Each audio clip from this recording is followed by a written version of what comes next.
Another day, another morning, another Monday, another broadcast of Golden VCR. Thanks everybody for being here. Ba-boom.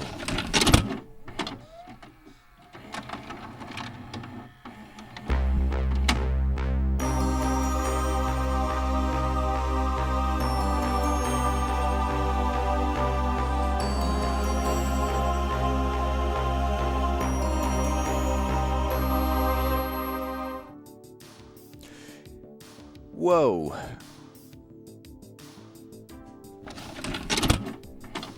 A 9-month resub from Bella Bunny. Thank you so much to Bella Bunny. Oh my god, and Genesis.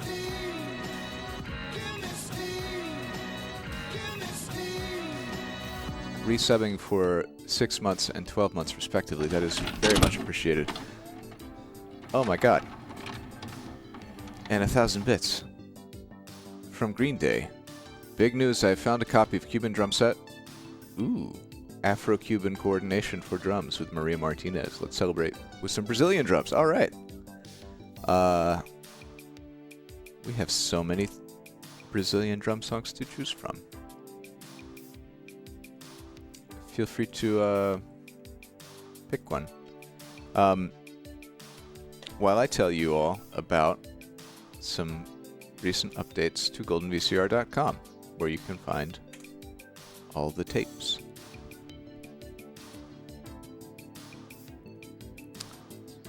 We now have the full Trill Girl Golden Ticket box listed on the website.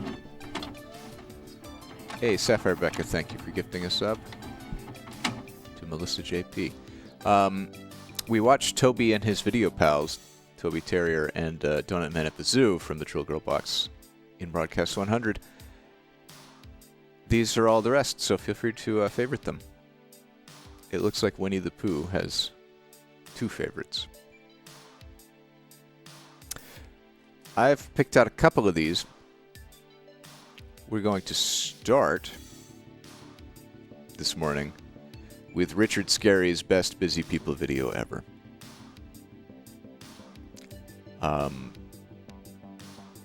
Because I'm gonna, mostly because I'm going to be seeing my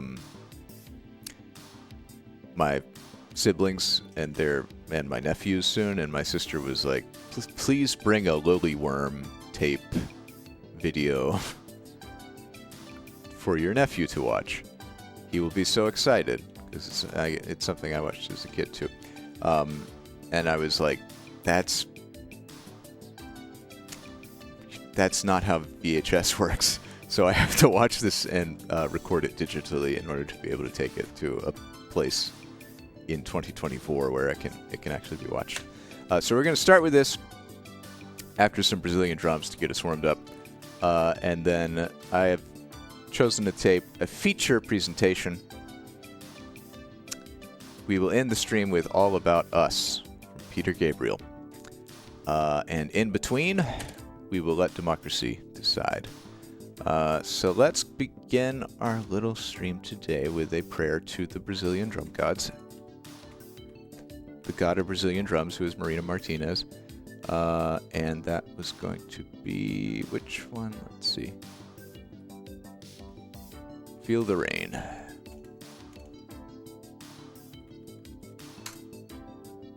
Boom. How's everybody doing this morning? How did you sleep?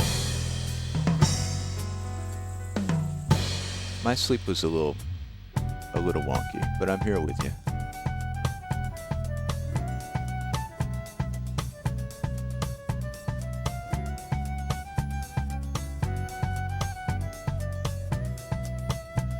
Oh, this song is good.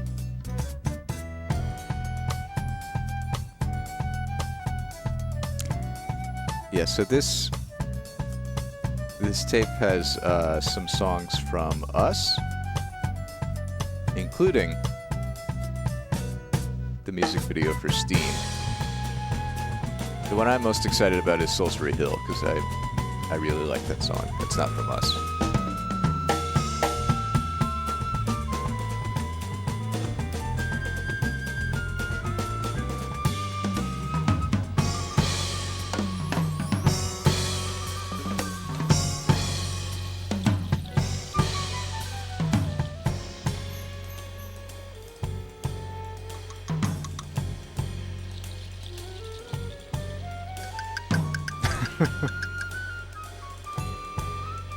The bicycle bit was pretty good.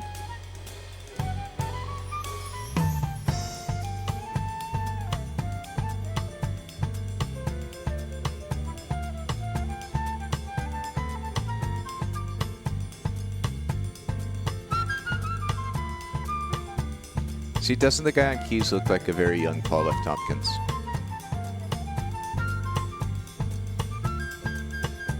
Or maybe somebody. I can't really put my finger on it.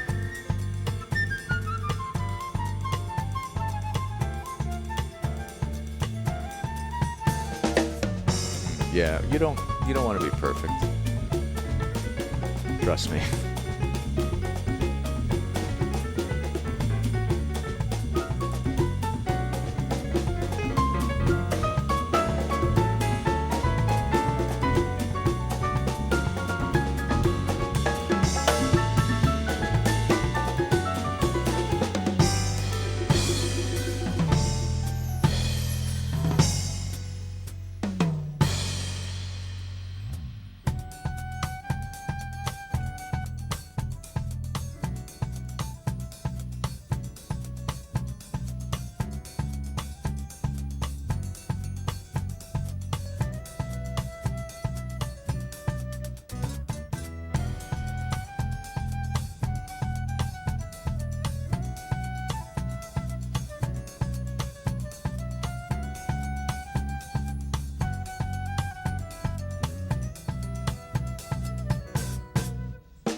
That's my embouchure.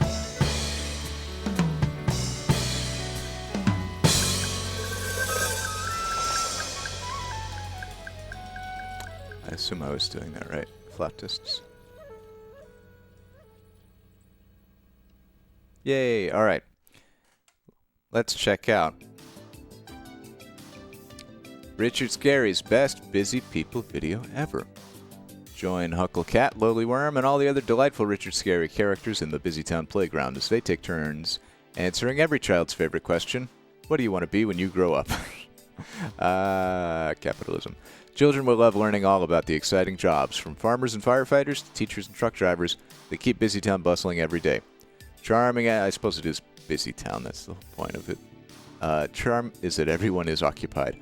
Charming animation and original music, including a Busy People theme song, will have the children laughing and singing along with the best Busy People video ever.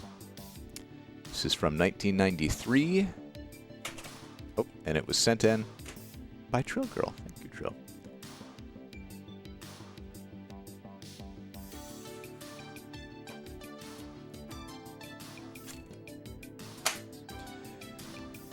WC Media. Oh, it's got a little lowly that says, that tells you to rewind. Oh, no, he just says, please watch with me. How precious.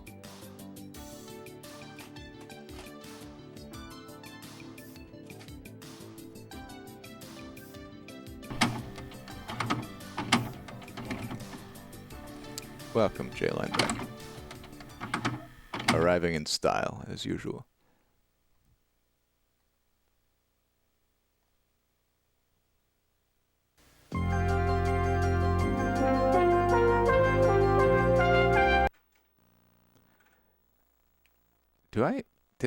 Did I get a random house already? Probably.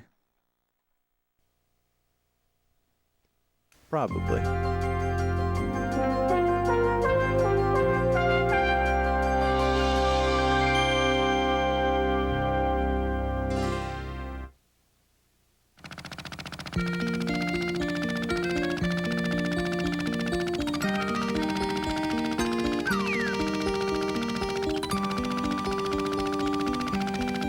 Richard Scarry's best busy people video ever.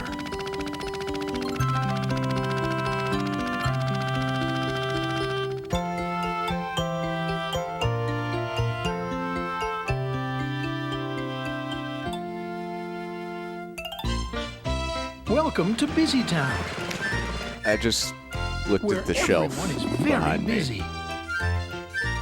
Sometimes it's best not to look at the shelf.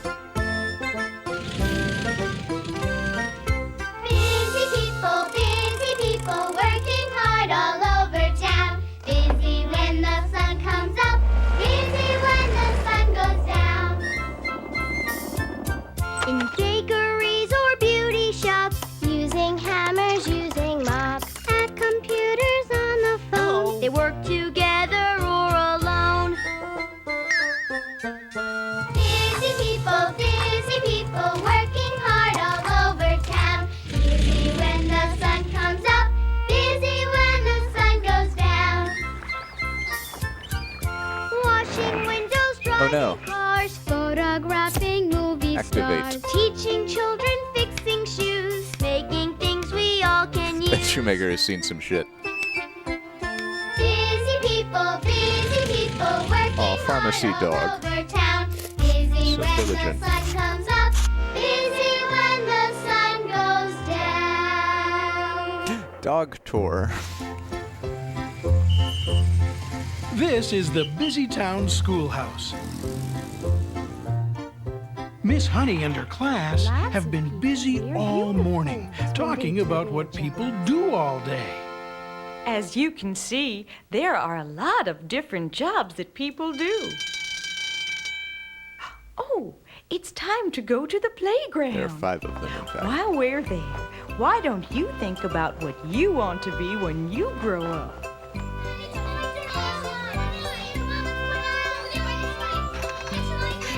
Slow down, Hucko. What do you want to be when you grow up, Freddie? I love to make mud pies, so maybe when I grow up, I'll be a baker and make real pies. Want a piece? Ooh, Here's Baker Freddie. He's making banana cream pies today. First, he rolls out the dough to make the pie crust. While Freddie is making pies, Able Baker Charlie is baking bread. He has mixed together the flour and water to make the dough. Now he is adding yeast to make the dough rise. Be careful not to add too much yeast, Able Baker Charlie. Don't worry, Freddie. It's an old family recipe. I Now love Freddie these is ready to splat make sound the effects. filling for the pie. First, he adds eggs.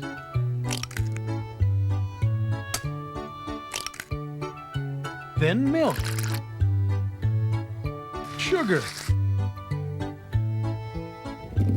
And lots of bananas. Is Loafer in one of those ovens? Then he mixes them all together.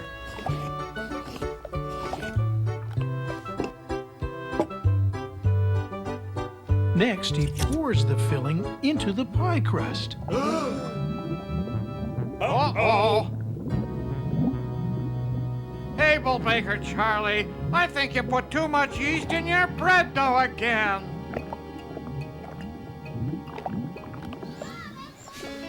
vroom, vroom. If you're going to be a baker, Freddie, maybe I could be a truck driver.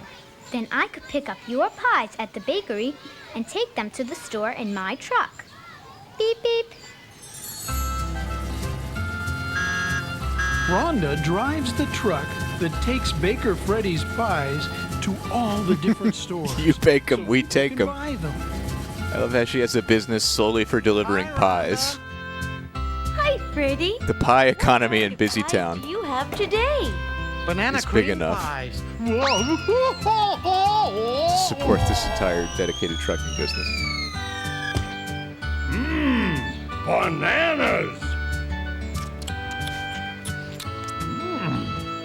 Delicious! Another satisfied customer. He ate the 10. This man is a menace to Busy Town.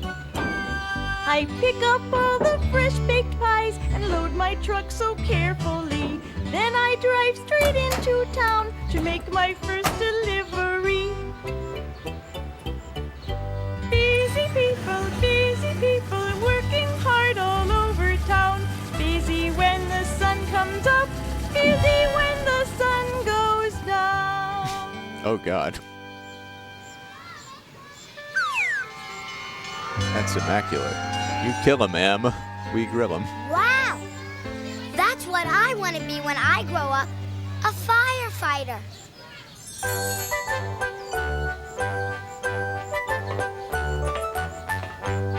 Firefighter Ralph is checking all the firefighting equipment. He has to make sure it will work right if there's a fire.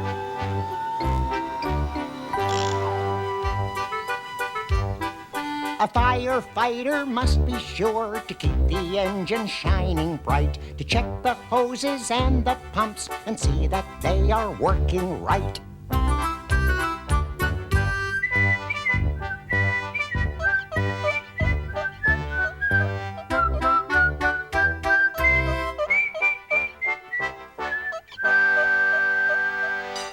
Oh,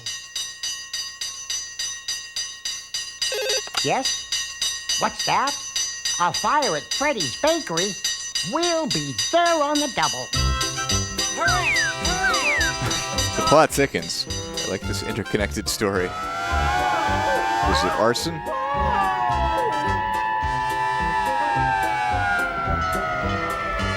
Oh, Lily Worm's a fireman. hurry, hurry! While Ralph raises the ladder, Snozzle attaches the fire hose to the hydrant. Help!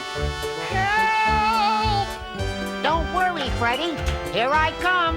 There he is. He's got him. Hang out, Freddy. Hey, get the hoses, Freddy. Get him ready. Hurry out this way. Oh, thank you, Ralph. Snozzle uses a wrench to open the hydrant. Lily Worm Out seems comes kind of the dead water. inside in this one. It goes into the pumper engine and out the nozzle. God, I do vividly remember having a Richard Scarry book Stop! Stop! where you would open it. It was the one that showed what everyone's job was, I think. You saved my bakery. And it had like it had like diagrams of stuff, like a big drawing of a fire truck, and then little arrows that were labeled.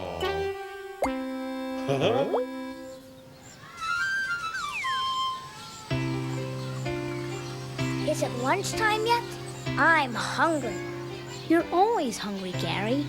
When you grow up, you should be a farmer, so you can grow food. That's a great idea. I could grow all my favorite foods. Broccoli, peas, carrots, and corn. This is Farmer Gary.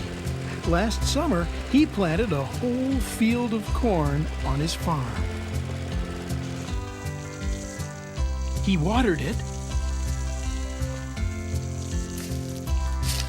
He weeded it. And he watched it grow.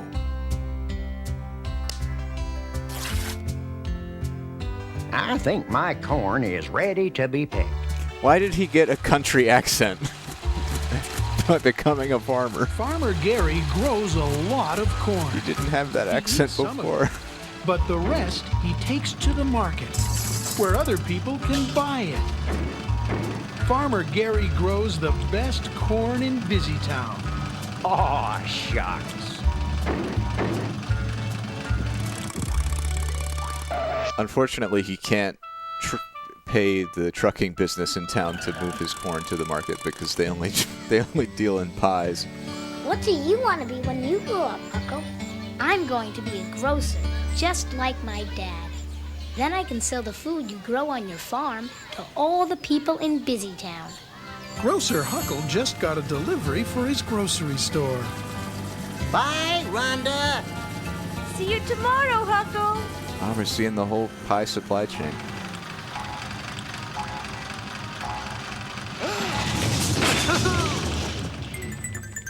Oh, well. Let's pick up the entire truck bed. Grocer Huckle has just opened his store. He's getting ready for his first customer. Mrs. Bunny comes to Huckle's store every day to buy food for her big family. Good morning, Grocer Huckle. Nice to see you. Grocer Huckle, I need lots of carrots today. Here's 2 big bunches, Mrs. Bunny. And 3 big heads of lettuce. Mr. Bunny loves lettuce. Here you go. So self-service grocery stores had not been invented yet in busy town. Some nice broccoli. Oh, my favorite. They could have had a Piggly Wiggly staffed by Carrots, pigs. lettuce, broccoli. Do you have any fresh corn? Help yourself. Woman, are you blind?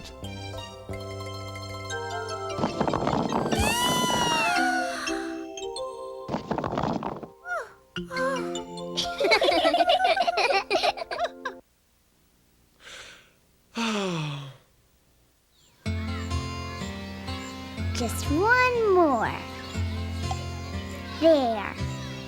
When I grow up, I'm going to build real houses for people to live in. Lily is building a new house. She has drawn the plans on paper, so all of her helpers will know what to do. It takes a lot of people to build a house. Sawdust the carpenter and his assistants are making the frame of the house out of wood. Sawdust, don't forget to leave room for the windows. Don't worry, Lily. I wouldn't do that. I wouldn't leave room Jason for the the mason windows. is using bricks to build the chimney. Nice work, Jason. Thank you, Lily. The mortar board. Jake the plumber and his helpers lay the water pipes to bring clean water into the house and dirty water out of the house. Then they put in bathtubs, toilets, and sinks. I have a sinking feeling we did something wrong.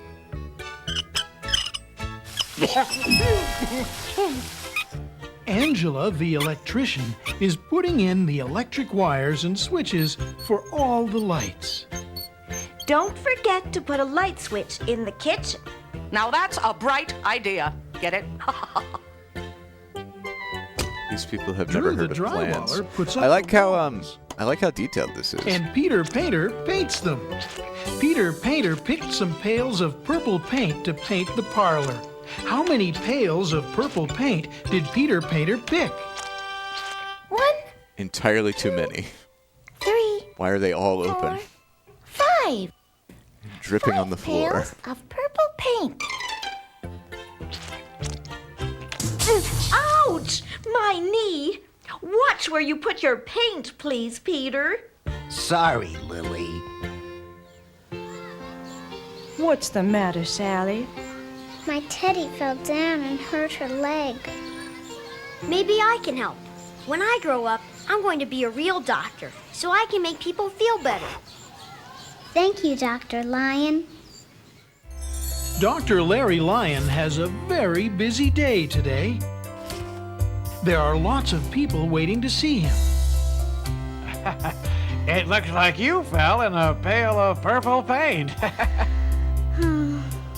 Mary? Actually, I have COVID. The doctor will see you now. Pain is coincidental. Thank you. What's the matter, Mrs. Mouse? Little Mary isn't feeling well. Well, let's see if we can find out what's wrong. First, Dr. Lion has Mary stand on the scale to see how much she weighs. Okay.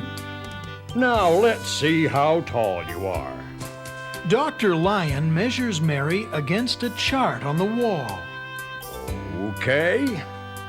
Now I'll use my stethoscope to listen to your heart. Everything seems okay. Tell me, Mary, what did you have for lunch today? I had a cheese sandwich, 2 cheese pizzas, and some cheesecake for dessert. I think I know what's wrong. Here's some medicine to make you feel better.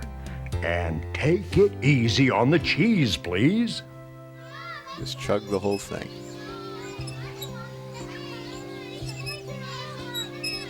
Hi, Uncle Ollie. Good morning, Olive. That's what I want to be when I grow up.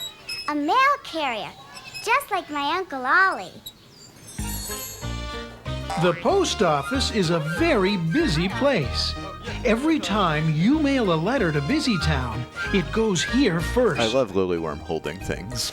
Benny, the postmaster, sorts in the a mail loop of his body. so the postal workers can deliver each letter to the right house. Hi, Benny. Hi, Olive. Here's your mail. All sorted and ready for you to deliver. Whoops, here's one that I missed. My bag is so full, I think I'll put that one under my hat.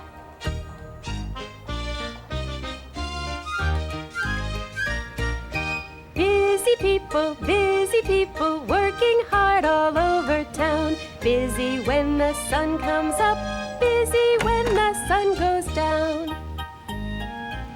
I carry mail to everyone, it's my favorite thing to do. Postcards, letters, magazines, maybe I have one for you. Do you have a letter for me, Olive? I don't think so, Grandma Bear. Let me look again. Today is my birthday, and I'm expecting a birthday card from my granddaughter. Sorry, Grandma Bear. No letter today. Oh no, poor Grandma. Goodbye. My birthday card! Now that's what I call special delivery. Do you know what you want to be when you grow up, Sally? I'm going to be a travel agent, like my mommy. Travel What agents. does a travel agent do? Hooray, 1993. Travel agent helps people decide where they want to go on vacation. Have a nice trip to Switzerland, Richard. Goodbye. Now, where would you like to go on your vacation? Swimming at the seashore. Camping in the woods. Hiking in the mountains. Shopping in the city. Swimming and camping, hiking and shopping. Wait, how about Raccoon World Play Park? Perfect. Perfect. Perfect. Perfect.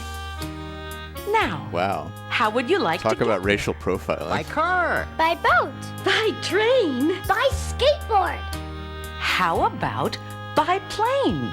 Perfect. Perfect. Perfect. Perfect.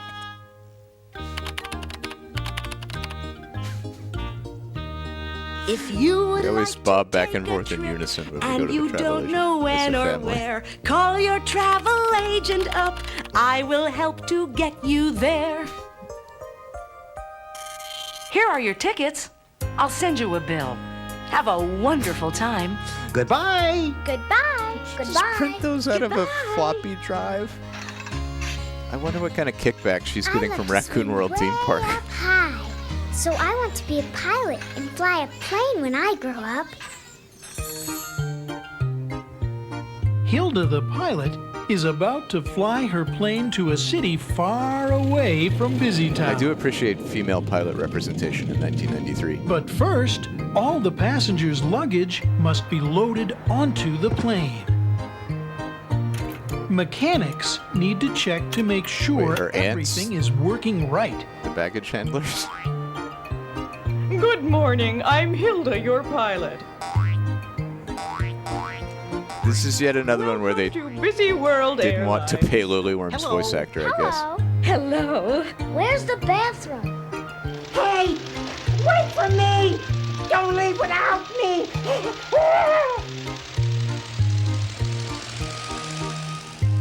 Inside the plane, the flight attendants help make the passengers comfortable. May I have some peanuts, please? Certainly, sir. Thank you very much. Wow! We're up so high that all the workers on the ground look tiny. They are tiny. We haven't is it? left the ground yet. Hilda and her co-pilot are in the cockpit. I feel like that elephant's gonna mess with the weight and Fuel. balance. Check. Oil. Check. Engine number 1. Check. If he gets up to Engine go to number the 2. bathroom, it's all over. The air traffic controller tells the pilot when to take off and when to land. Yeah, that does sound like Lily one. Cleared for takeoff, flight 123. Ladies and gentlemen, we're ready for takeoff. Please fasten your seatbelts. Here we go. Well, the hippo and the elephant are sitting on the same side of the aircraft, which seems unwise. They should That's be a nice toy boat, balanced. Bruno. When I grow up, I want to work on a real boat. Captain Bruno is getting his ship ready for a trip across the ocean. The ship is very big. It will need a lot of fuel to make such a long trip. And the passengers will need a lot of food Oh, the bread and car. lots of fresh water to drink because the ocean water is too salty. The ship needs to be all painted and polished before it sails. Nice to see you again, Mr. and Mrs. Fox. Oh, yes, thanks awfully. This way, Cyril. Oh, I say, thank you. Welcome aboard, Mr. and Mrs. Bunny. Oh, thank you. This is so exciting. I hope you'll enjoy your trip with us, Mr. and Mrs. Elephant. Thank you, Captain. Isn't it a lovely day? Gee, it looks like rain to me. Time to go in, children. It's starting to rain. Well, children, we've had an exciting day.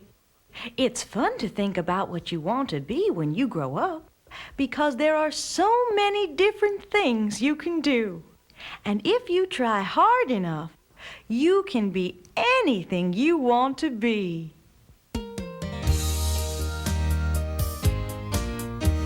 You can be anything you want to be. I always loved it when my school Just teacher look broke out in around song. And you will see it's a busy world and there's lots to do, and this busy world needs all of you. That's a pretty Richard Scarry mouse. Anything we right want to be.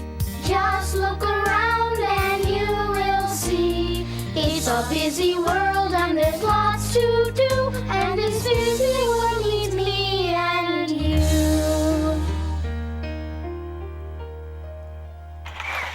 Very good, class. Miss Honey. Yes, Henry? I know just what I want to be when I grow up. Tell us. I want to be a teacher, just like you. Oh.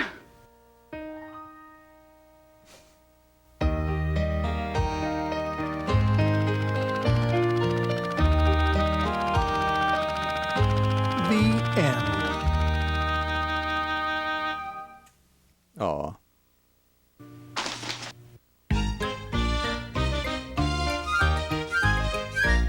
Yay! This was a cute one. This was like quintessentially Richard Scarry. There was no sitcom style story. It was just like a direct storybook adaptation.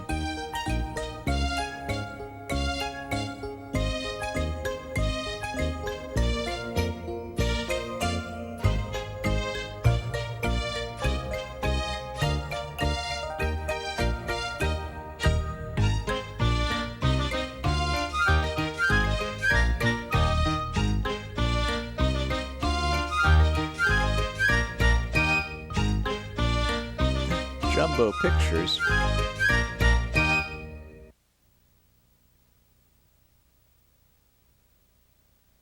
(1968 to 1983). Man, I looked up the Wikipedia article. You can visit all your friends from Busy Town anytime. Richard Scarry died in with Richard 1994, Scarry's best a year videos after this ever. tape came out.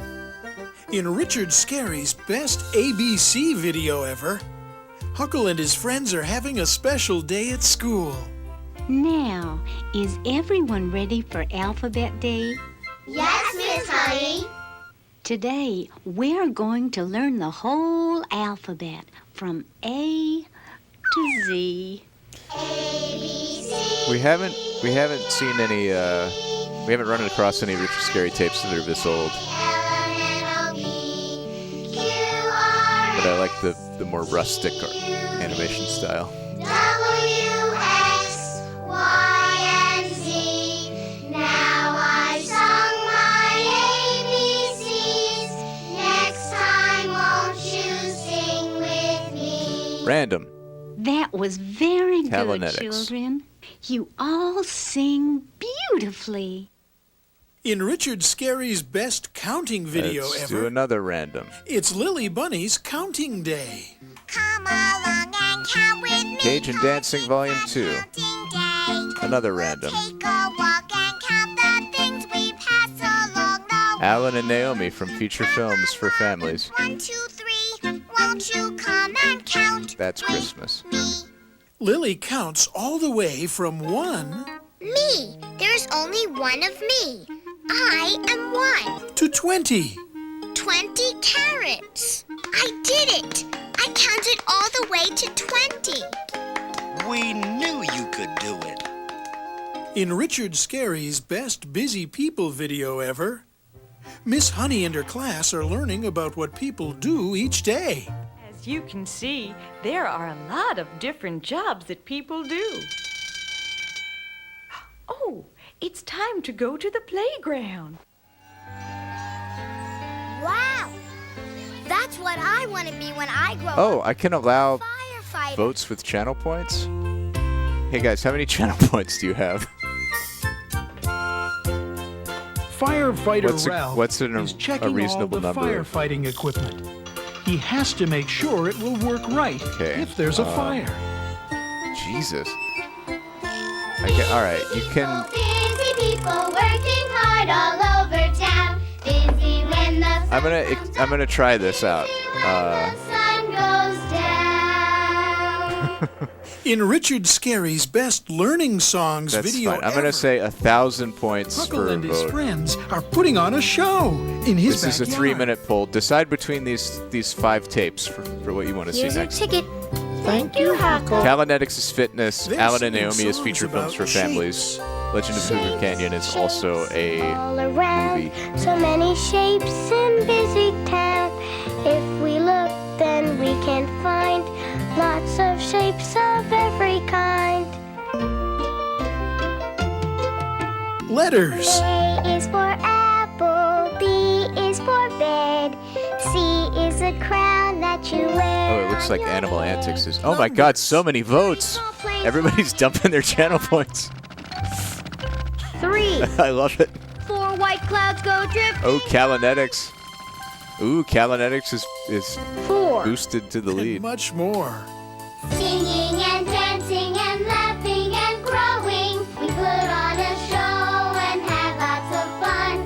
But now is the Oh, it's a race for who can spend more. This is just like an American presidential election. time coming. Goodbye, everyone. Who has more funding to rig the race? Richard Scarry's best videos ever. Available only from Random House Home Video.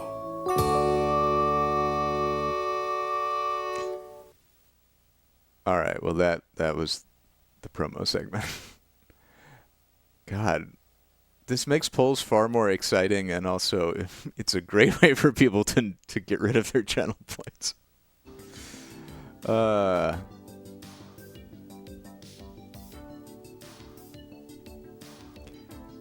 Well, if you want it dancing, you are the little guy, and you have no power in this democracy.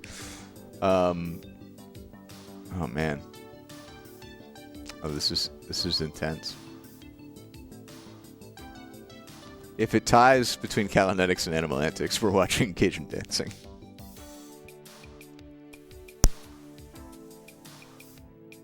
This certainly changes the way that the polls feel.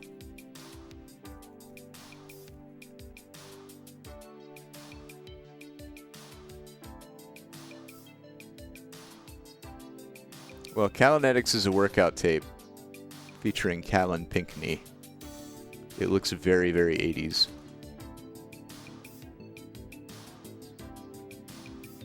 there's going to be spandex. You know there's going to be spandex.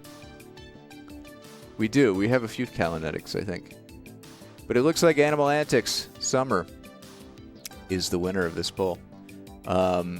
If we do another one before All About Us, that'll be complete democracy. I will call for nominations. So if you're really interested in Callanetics, you can nominate that for the next round. Somebody contributed 105,000 channel points. Wow. Thank you. I can't believe we have so much engagement. 200 votes versus 156 votes with our 49 viewers. Democracy works. Okay, I'll go get Animal Antics. You can nominate another tape for the next go around, so be looking at the tape list and see if there's something you want to see, or just nominate Callanetics. Be right back.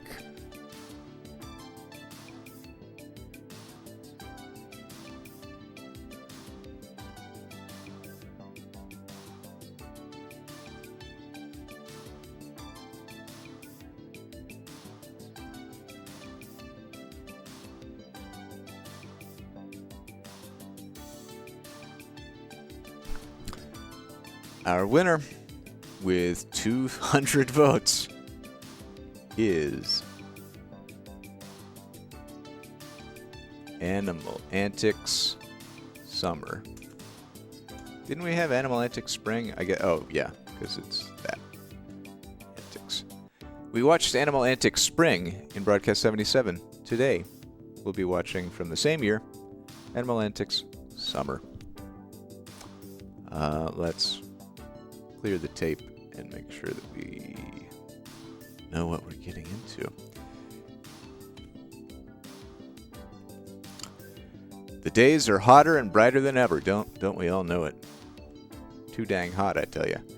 And whether you're soaking up the sunshine or snoozing in the shade, you just can't go wrong. It must be summer.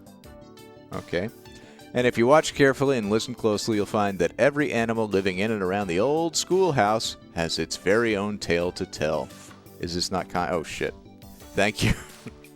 Thank you for the heads up. Oh,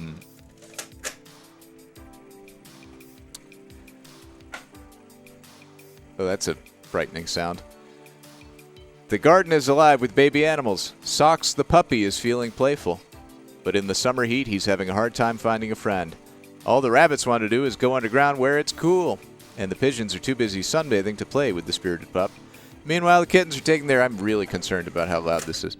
Yeah, that seems fine, but let's just rewind it in the VCR. Meanwhile, the kittens are taking their first steps outside. The bees are lazily visiting the flowers. The tadpoles are turning into froglets, and much, much more. So get ready to meet some new fuzzy, furry, and feathered friends, because no matter what the season, watching Animal Antics is always an adventure. This is approximately 50 minutes. Hey, it's doing its best. I think it's still got some life in it. I just get a little concerned when it makes crunching noises.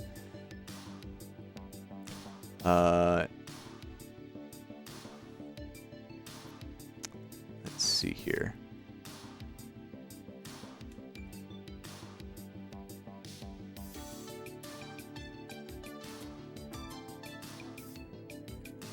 Our tape is rewinding. Our tape is rewound, in fact. Wait, is it? Yeah. All right. Other weather catastrophes are still known as acts of God. We recognize that weather is outside our control, but we still... All right, this is Animal Antics Summer, sent in by the Bell Bunny.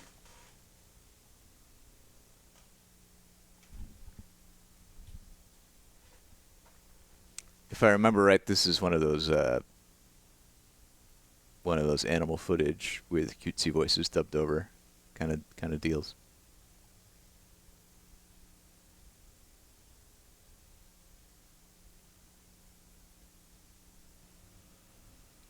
FBI, warning, warning, warning. Hi,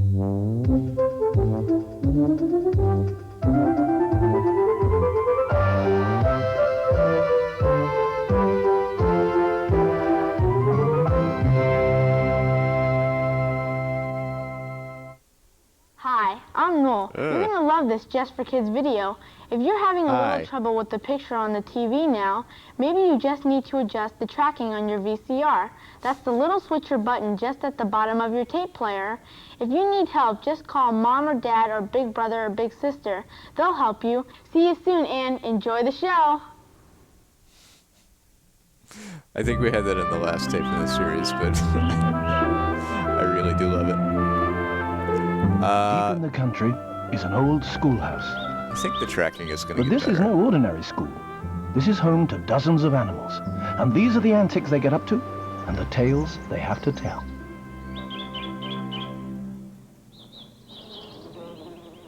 The days are growing longer and spring is turning into summer. A family of wasps has moved in. They're building their home in an old nesting box on the wall.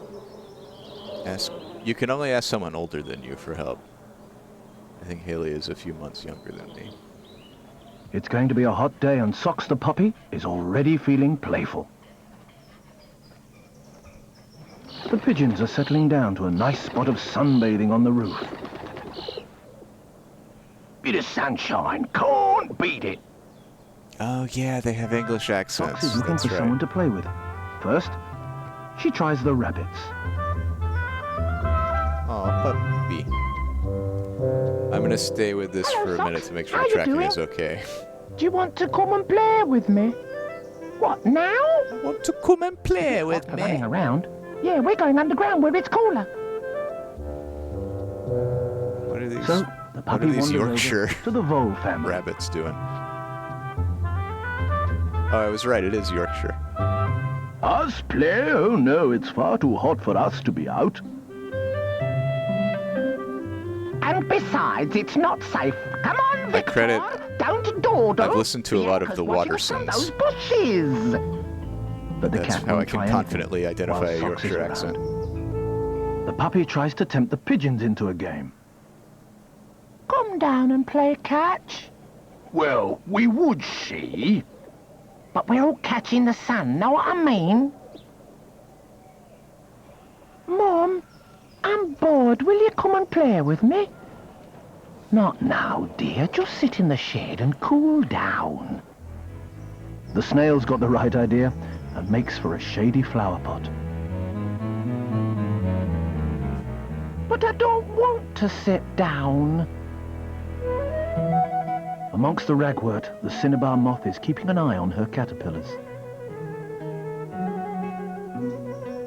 They've just hatched and are starting to munch on the leaves.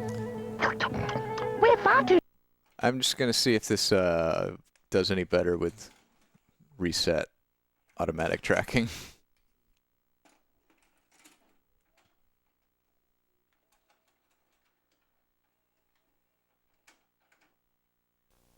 We'd get squashed. Nope. It seems no one wants to play with the puppy. Above the pond, the damselfly is Come on, sunning you can herself do it, on a leaf. VCR. It's lovely and cool by the water. Sort yourself out. Yeah, come for a swim. That'd be a good game. I don't think my mum would like that. I've never been swimming before. At the bottom of the garden, the tortoises are enjoying the heat. Tell you what, we'll do a little dance for you, cheer you up. Oh, thank you.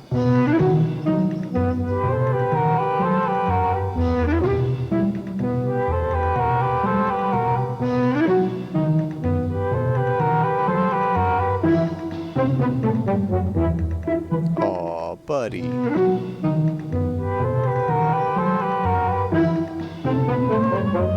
Oh, that was smashing. I think I'm ready for a nap. And at last, Sock settles down for a rest. As the afternoon slips by and the sun begins to go down, it's playtime for some of the other animals. A pair of fox cubs comes out for a game of chase.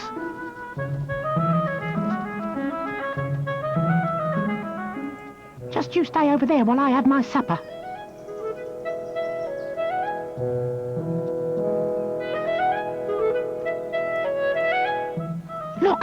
Watch this. I can mud surf. Here, watch. It's all too much for the rabbit, who gives up on his supper and makes for his burrow. The young foxes can't be bothered to chase him. He's too fast anyway. The cubs will grow up soon enough, and then there'll be trouble. Aw, junior soup now, pup. They scamper off. So precious. That answers the age-old question, I think. If a dog could wear pants, would it wear pants like this or like this? And the rabbits have just come out for their supper. What you got there, Bernie? Alright, I will be in chat. I'm gonna go grab something to Loads of crunchy for breakfast. Not as If good the as tracking Callan. becomes intolerable, I will come down and address it.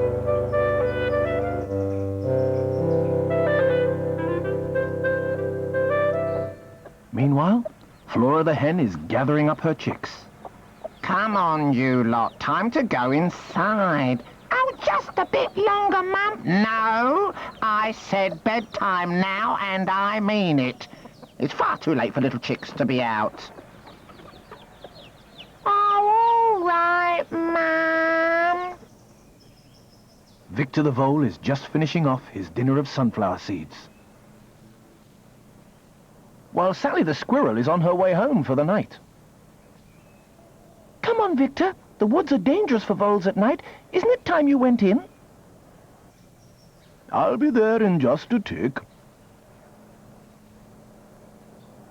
Victor, it's getting late. I don't know where you put all that food anyway. Stop fussing, Vera. I'll be along soon. But Victor is soon distracted by another tasty sunflower seed. It begins to get darker and darker and darker. And still Victor doesn't go home. He's too interested in the fox cubs. Sounds like a bit of fun going on over there. In the early evening twilight, the fox cubs come out to play. Hello, fancy a game of tag? Ooh, who's that? Can't a fellow get any peace around here? Go away, I'm busy digging. Come on, Bags, I start. Bet you can't catch me. The badger can't resist a good chase.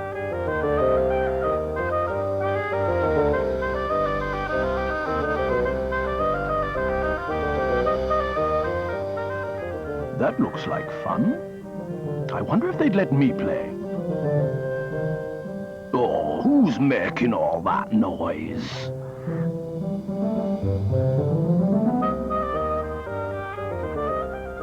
It's all a bit fast for the sleepy hedgehog.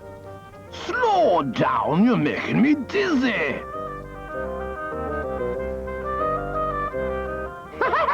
He won't find me in here. Oh, where's he gone? He's not down there. Nor here, not a sniff of him. Whoa, he's fooled us. There he goes. Slow coaches. Victor the vole is enjoying himself far too much to go to bed. In fact, he decides to take a walk in the woods. But it's starting to get very dark, and in the dark lurks danger. It's a barn owl. Ooh, something tasty in the bushes. Ooh. Lump-de-dum-de-deed. I spy with my little eye. Oh, Victor, you should have gone home. There's an owl watching you. What? Oh, no. Something beginning with D. Dinner. Good running, Victor. Bother. I missed. Come out, little vole.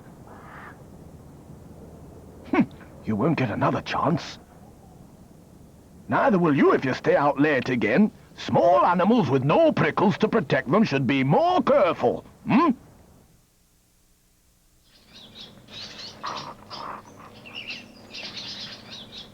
There's a terrific noise in the yard this morning. Mother Wren has popped out to find some breakfast, and her babies are not happy. Mom! Mom! It's even too noisy for Socks the puppy. We're hungry! But you've just been fed. But we're always hungry. Do be quiet. She'll be back soon. Over on the mint bushes, the crickets are sunning themselves. They're the same colour as the bushes, which makes them hard to spot and helps protect them from hungry birds, like the wren. She won't see me here. Oh, Mom! Hasn't she come back yet? No, and we're still hungry! She's probably out looking for creepy crawlies. Uh-oh, that means us. Everybody just keep still, and she won't see us.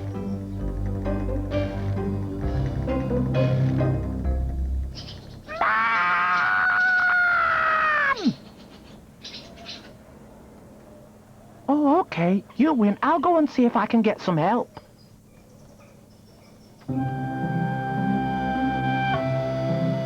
In the garden, Flora the hen is keeping an eye on her chicks. They're a few weeks old now. Hey! Hey! Flora! Who's that? Oh, hello, Socks. Socks, come and play! Not now. The baby wrens are hungry. Could you spare some time to come and help feed them? Oh, I'd love to help, but I couldn't possibly leave these babies on their own. They're growing fast, but they still need me. Yeah, Mum says we're very demanding. And how's our Mum going to get into the wren's tiny nest? Oh, I hadn't thought of that.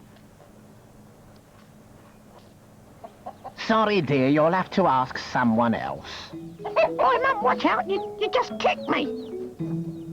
I wonder who else is about. Over in the stable, the horse is being disturbed by some other hungry babies. These are baby swallows, and their mum flies back and forth all day long, bringing them tasty snacks.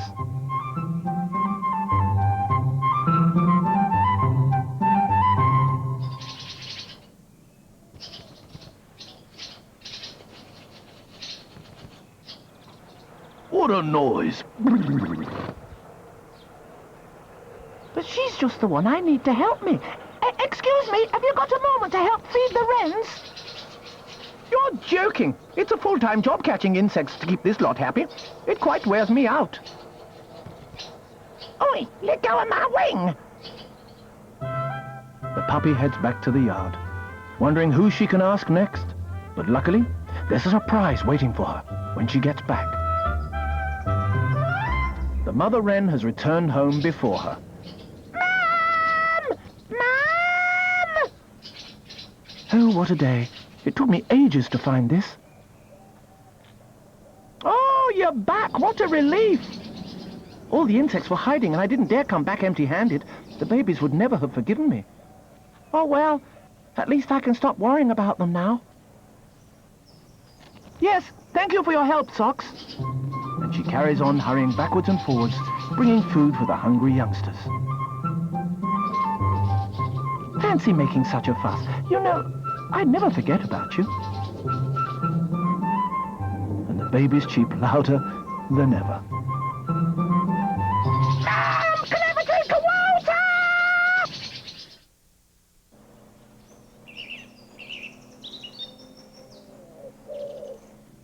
It's a rainy morning in the garden.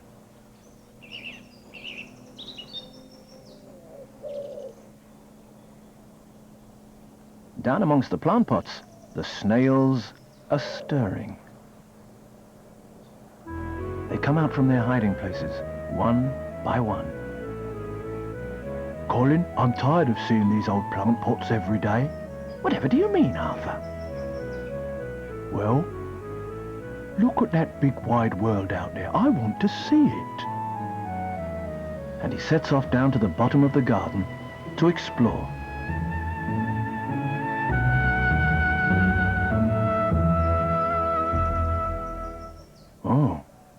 Those lilies look pretty. But what's that under the water? There's something moving. Something fishy. The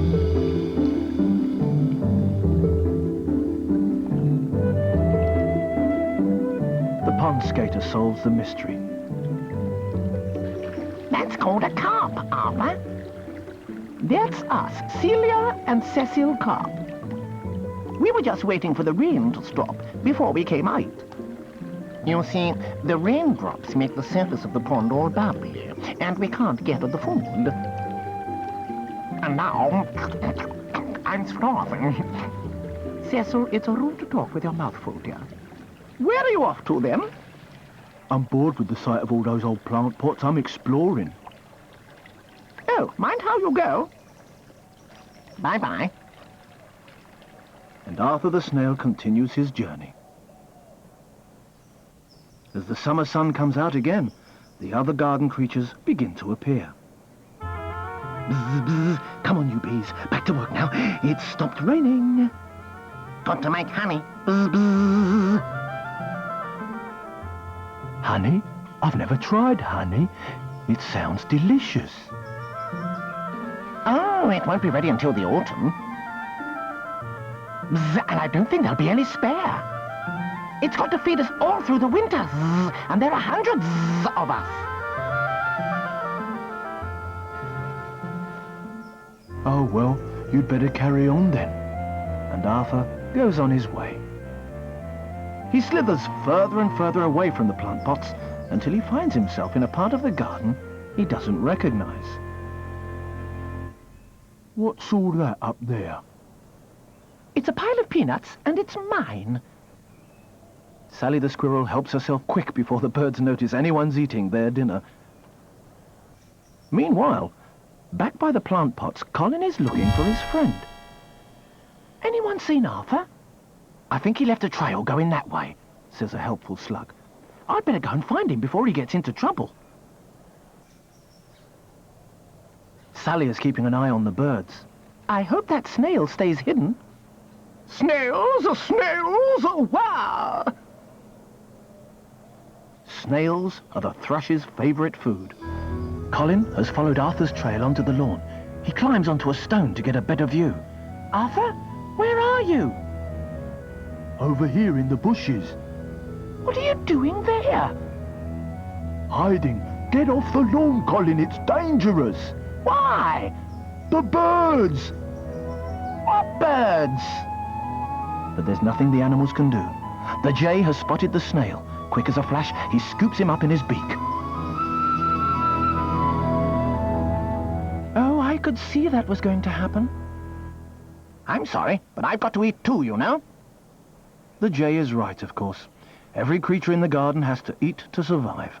But there's a lesson for poor Arthur as he slithers back to the plant pots. If you want to keep away from danger, stay close to home.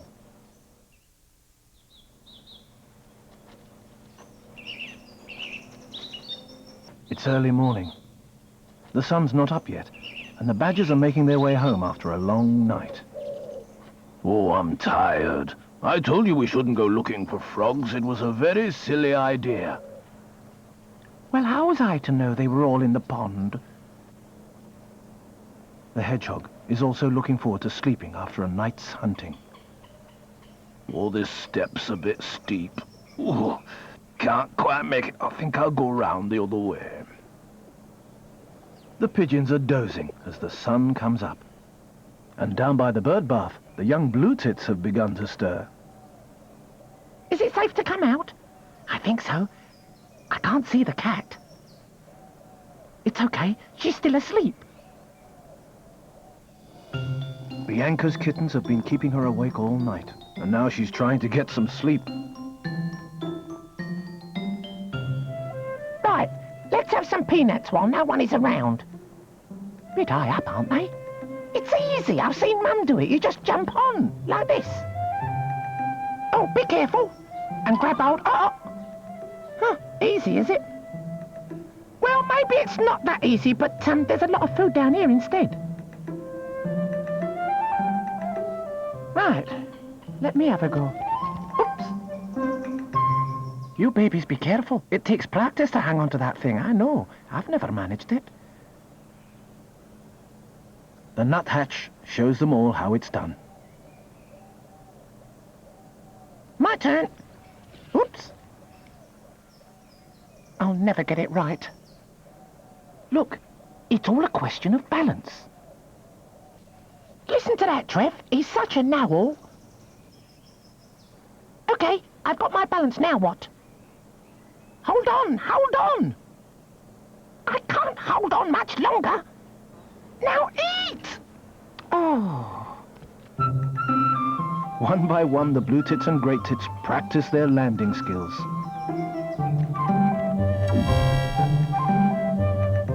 Inside, the kittens are snuggling up to their mum, but one of them is having trouble. Oh, Mum, I can't get comfortable. There's no room. Move over, Shadow. The kitten's getting cross. And outside on the feeder, the birds are beginning to squabble too. Would you mind?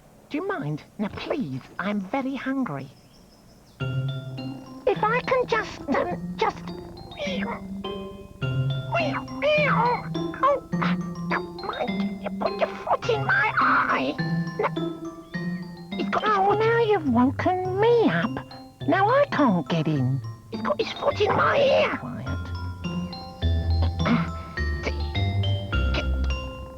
Get out of my bath. Squabble, squabble, what a carry-on. Stop pushing. Will you get in the line? Get us a cue. Kids, honestly, always fighting. What are you looking at? Eh? This tree's not big enough for both of us. All mine. Lovely. Oh, no. Will you get off? The pigeons watch the rumpus from the safety of the roof.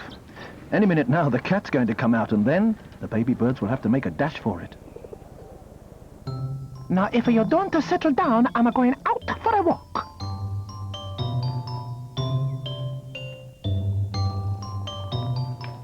At last, the baby birds begin to see sense, and they start to share the peanuts in the feeder. I guess this bath really is big enough for all of us. They even begin to share the bath water. Hey, it's easier to balance with two of us on it. And as the baby birds learn to help each other, so do the kittens. With a bit less pushing, there's room for them all, and they snuggle up for a long nap.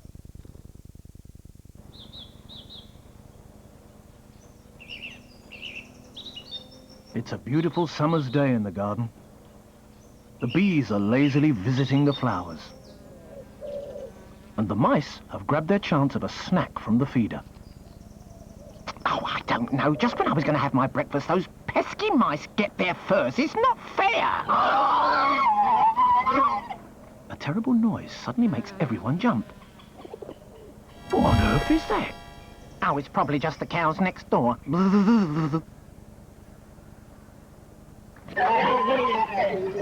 Ooh, that's no cow, it's a monster. I've never heard anything like it before. You go and have a look. Why is it always us? And sure enough, over in the next field is something very strange. Oh my goodness, there's a monster moved in next door. It's got huge gnashing teeth. It's going to eat us all. Don't talk daft. Let me have a look. Oh, it's got enormous flaring nostrils. Right, that's it. I'm staying here.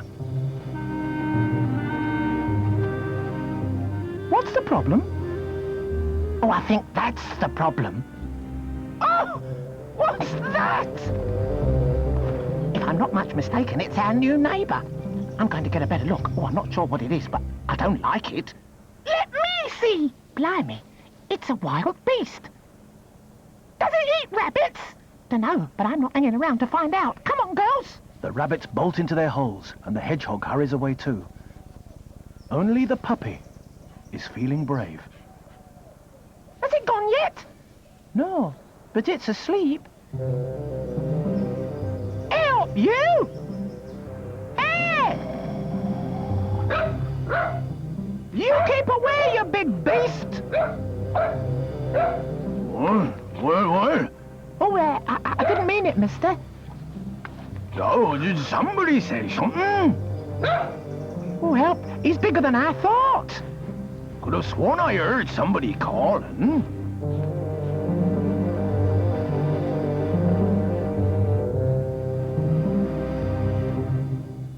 Oh, no.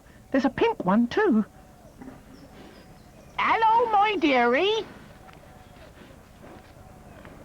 Oh, do you think she's dangerous? Anything with ears that size has got to be dangerous. You're such a chicken, Kev.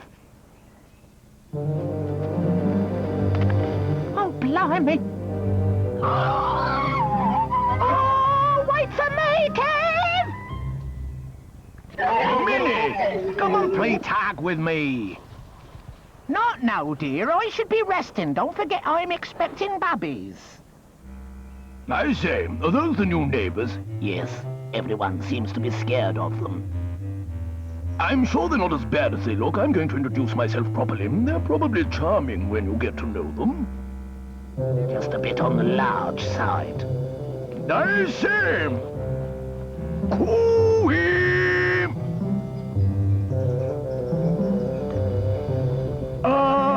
Excuse me? Hello, over here! Oh, good morning. Were we disturbing you? Not at all. We're your neighbors. I just thought I'd welcome you to your new home. How very kind. Ours is the name Wild Boar. Jolly good. Well, if you need anything, let us know. I'd introduce you to my wife, Minnie, but she's having a rest now. We're expecting a family, you know.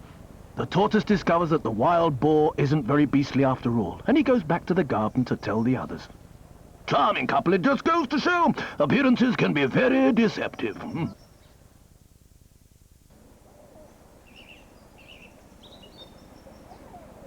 It's a beautiful summer's morning. Down by the pond, the warm sunshine has brought out all the insects. What a lovely morning. Perfect for giving your wings a good airing. Or for a quick sunbathe on the pond. Oh, that's enough. Below the surface, the baby newts are exploring. Feathery gills on the sides of their heads help them breathe underwater. Hello? Who's that up there? I'm a frog. Well, nearly anyway. The baby newt swims up to the surface for a closer look. I used to be a tadpole. Now I'm turning into a frog. Oh, but you don't look anything like a tadpole. I know we look different, but actually he's Carl, my big brother. It's all very confusing for the young newt. So, the tadpole explains. You see, I'm the youngest. I've only got 2 legs. Now, my sister Lucy, she's the middle one, she's got 4 legs, but she's still got a big tail. Then there's Carl. He's lost most of his tail, and now he started hanging about with all the older frogs at the surface. Well, that's because we need air to breathe. We'll be leaving the pond soon to live in the garden. I wish I was coming with you. But the little newt isn't strong enough to swim to the surface. She'll have to stay with the other creatures under the water for a while yet. Lucy can't wait for the frogs to leave. Aren't you going to miss them? Course not. There'll be more room for us, won't there? Yeah, not that I'm one for complaining, mind, but it's getting ever so crowded round here. The diving beetles are right. The pond is home to all sorts of different creatures. There's the water boatman. And the strange green caddisfly larvae. That's alive. Looks like an old stick to me. Who are you calling an old stick? This is my clever disguise. And here's my friend, Little Flatworm. Hey, who's that over there? That long, wriggly thing. Oh no, not another new neighbour.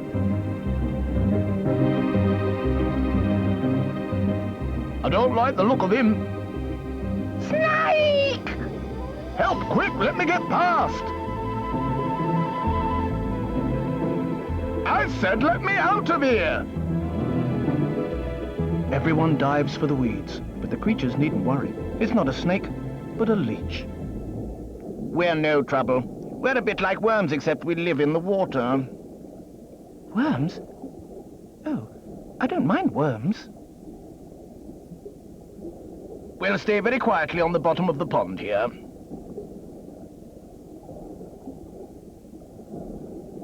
So, the beetles are left grumbling. See that? More overcrowding, really. The sooner you froglets leave, the better.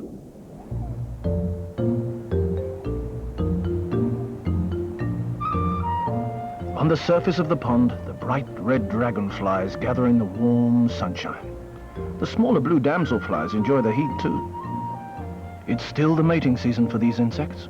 All summer, they lay their eggs in the pond.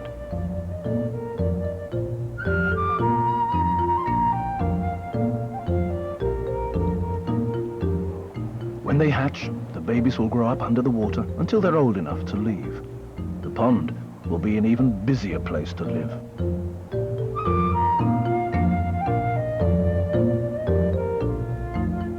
I wonder what it'll be like to live on dry land. Well, we'll find out soon enough. It's lovely out here. Come and join us. But the frog decides to stay in the water, just for a few more days.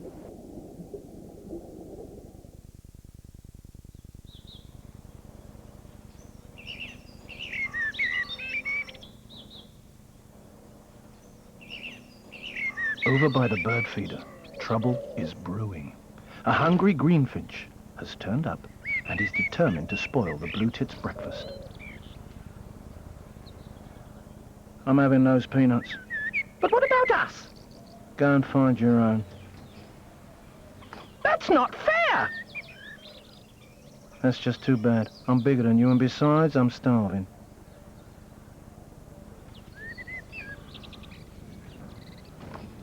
Now, time for you to get out of the way and time for me to get at those peanuts.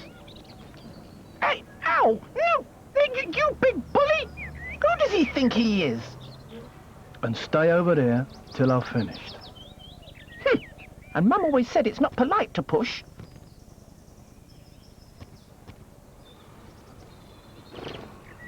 Oi, I thought I said go away while I'm eating. It's only fair to share. But the greenfinch doesn't listen. He just eats and eats and eats, and the poor blue tits can't do a thing.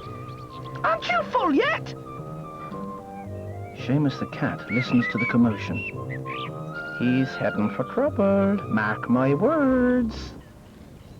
The other birds have come up with a plan. There's strength in numbers. Come on, Barry. Coming! Just let me dry off first. The greenfinch isn't bothered, he just carries on eating.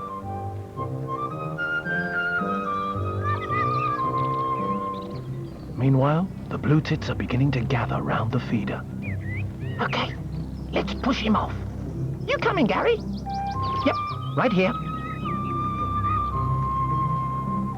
Go away, you big bully! Go on, shoo! At last, the greenfinch gives up. Hooray! I bet he hasn't learned any manners, though. Oh, Finchy. Seamus is right. The greedy greenfinch has already got his eye on someone else's peanuts. More food for me. And he carries on eating. Hey, that's my lunch! So? Well, I've been saving it. Hard luck. I got here first. But it's not yours! Even the nuthatch only just manages to snatch a mouthful. Oi, up it. You can't have it all, it's to be shared.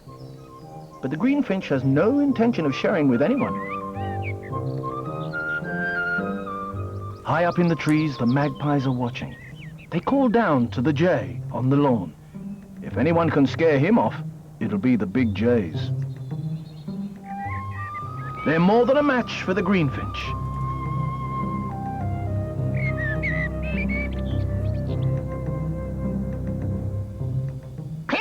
off until you can behave yourself. That's the spirit. What about a bit of bread, Sally?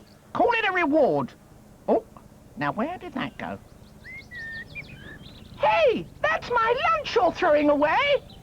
Oh, clumsy me, I've done it again. Now just stop that. On the subject of English The others people, look for the bread. The greedy greenfinch seizes his chance to come back for pudding. I want to shout out my new favorite YouTube channel, just in case But Seamus any has of had you might enough find of it his bad interesting. manners and It's begins this to woman, creep her up. name is Lucy. The channel is Through Lucy's Lens. I've got And my she does way. like solo travel vlogs. So does the She's, squirrel. I think, from Birmingham or somewhere in the Midlands, and she Okay, has I'm on. videos every week where she like goes to some Greenfinch gets away historic from Seamus house just in or time. like interpretive He's learned his history. lesson. She's really into Being like a social bully and history. refusing to share is Sight. no way to win friends. And I've just found them really chill and enjoyable. One of my favorite things is when, in the year 2024, I stumble across a YouTube channel that's Today, like while the Labradors spend the morning very small lazing in the and sun, the kittens take their first still has that like outside. earnestness of a real person making things that they're interested in. It's the dogs. Oh, shh. Let's creep past them. So if you like English Be people very or quiet. English culture, check it out. Did you hear something? No. Perhaps we should hide in these bushes until they've fallen asleep. Yes, good idea. Hey, look, there's another one. Quick, Oh, so many don't dogs. let them see you. Okay, I'll hide in this bush. It's thorns and nettles. Ow! Now then, that time I definitely heard something. It was coming from over here. Are you sure I can't hear anything? I think your ears have gone a bit funny. They didn't see us, Jeffer. Yeah, we got away with it. But the kittens soon forget about the dogs. They've spotted something much more interesting. Hey, Dusty, come up here. What's that over there? It's all sparkly and I think it's alive. Oh, that must be the pond. You know what Mum says about the pond? It's where the fish Hey, live. chicken soup with rice. We can have chicken soup with rice for sure. Will, thank you for the Shall we thousand try and bits. catch one? I don't want to get into trouble. What I if feel we a strange fall in? affinity We've for just people been from allowed Birmingham out on our because own. I am from Birmingham. The other one. Oh, go on, just one. But I've never been to Birmingham. look a bit big I've only to been to me. London for like 2 days. Spoil sport. Oh, get off. The birds keep a safe distance. From the top of the telegraph pole, they watch the mischievous kittens, but none of them ventures near the bird table. The only one to get any food at the moment is the young swallow, whose mother's still feeding him. Thanks, Mum. Hey, Dusty, look at all those birds. Do you reckon I could climb up there? Don't even think about going up there. It's easy, look. Up here first. Watch. You kittens, you stop teasing that young bird. I would also really love to go to Cardiff. I was only having fun. You're so I would really love to just go to like the middle of nowhere in Wales. Over in the bushes, the insects are feasting on the summer flowers. The kittens know better than to bother the bees. The idea of traveling Their mother somewhere has that's warned like that although they look pretty, they don't like to be exotic to an American, Besides, which Wales summer certainly won't is, last forever. but The insects are hard at work while the flowers are in bloom. where they speak They haven't got English still, time to play. So the kittens play with each other. where there's like mutual intelligibility in a way that there isn't in like I don't know, Asia. Hey, don't get your head stuck. Certainly sounds appealing. Then one of them spots the butterfly. Today's bingo winner is Aaron. Now, they The look bear. like they're worth playing with. Congrats. You won't catch me playing with you. You might hurt my Points for beautiful you. white wings. Or me, my wings are tortoiseshell. Hey, hang on a minute. I'm tortoiseshell too. Does that mean we're from the same family? Certainly not. How could I be related to you, silly kitten? It's the name given to our markings, orange brown and pale gold. like yours. Would anyone like to nominate a tape Well, if we're sort of nearly family, don't you think we should play together? to watch Oh, next? not now. I'm busy. We have Callanetics. I'm keeping that in the running. You can come and play And then with me. I will accept 2 more When I nominations. get down from this bench. Just name them and second them. And so the kittens set off to start a game of chase that will last the rest of the afternoon. Taking a scenic narrow gauge train through the mountains of Wales seems like a great way to spend It's a an warm afternoon. summer evening in the woods around the schoolhouse. The deer is eating a late supper when a strange noise disturbs her.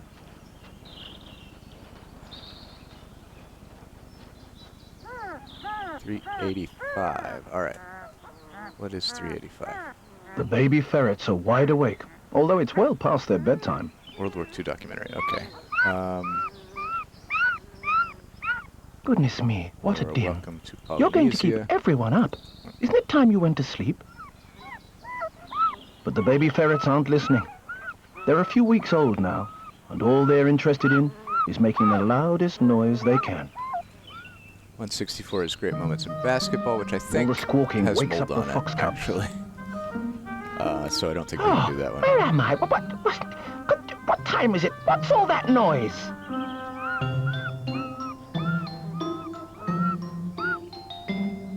Sounds like ferrets. Where are my brothers and sisters? Maybe we could go and play with them for a while. So the foxes set off, chasing each other and looking for the cause of all the noise. Their mother calls after them. Now don't you forget, those ferrets can bite.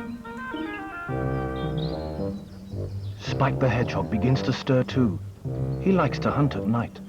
227 is Kidsongs, Very Silly Songs. Not with the Biggles. Hooray. All right. Come on, ferrets. Come and play. Where are you? Are you down here? I will accept those nominations. Oh, kids, can't you go and play somewhere else? No, we can't. We're too small. Oh, well, you'll find yourselves in trouble if you don't keep that noise down. Spike is right. At night, the wood is a dangerous place for noisy youngsters. You never know who might be listening. From her perch, the barn owl listens and looks. Her eyesight is very sharp in the dark. She easily spots the baby ferrets. When they were smaller, they would have made a tasty meal, but luckily for them now, they've grown too big and heavy for the owl to pick up.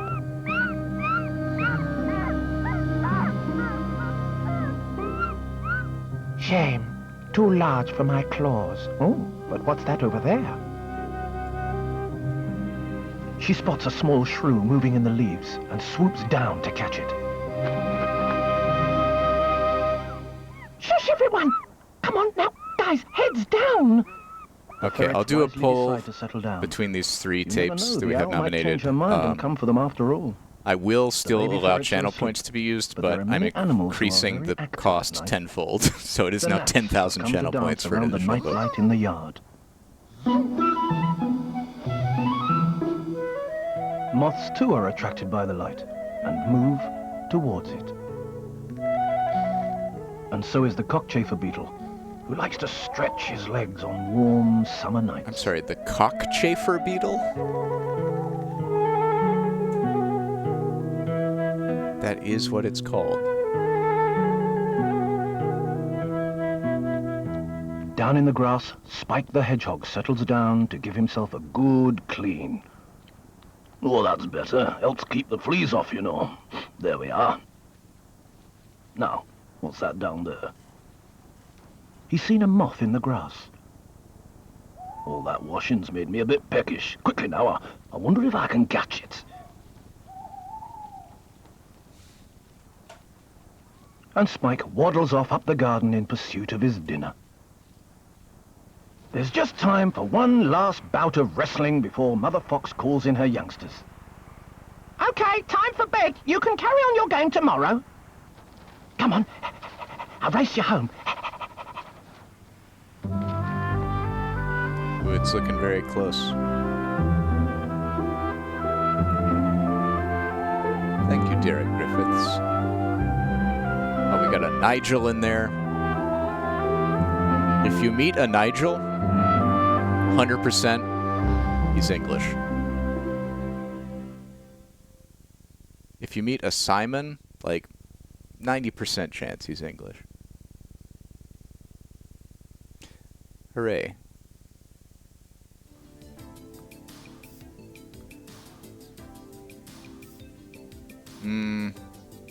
I don't think we have American Simons. I think you're mistaken.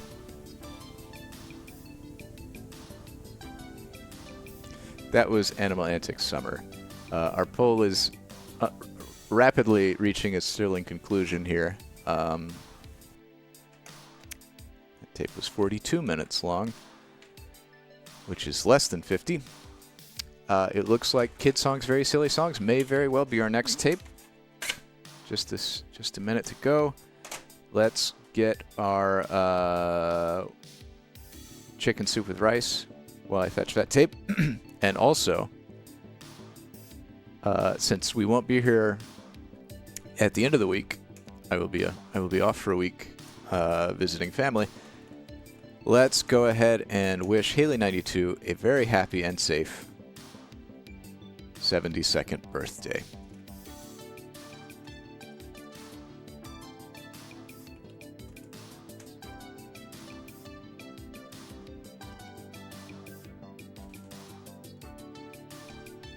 Season.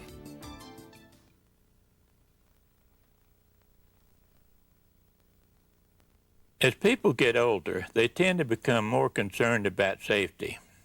This has certainly been true with me.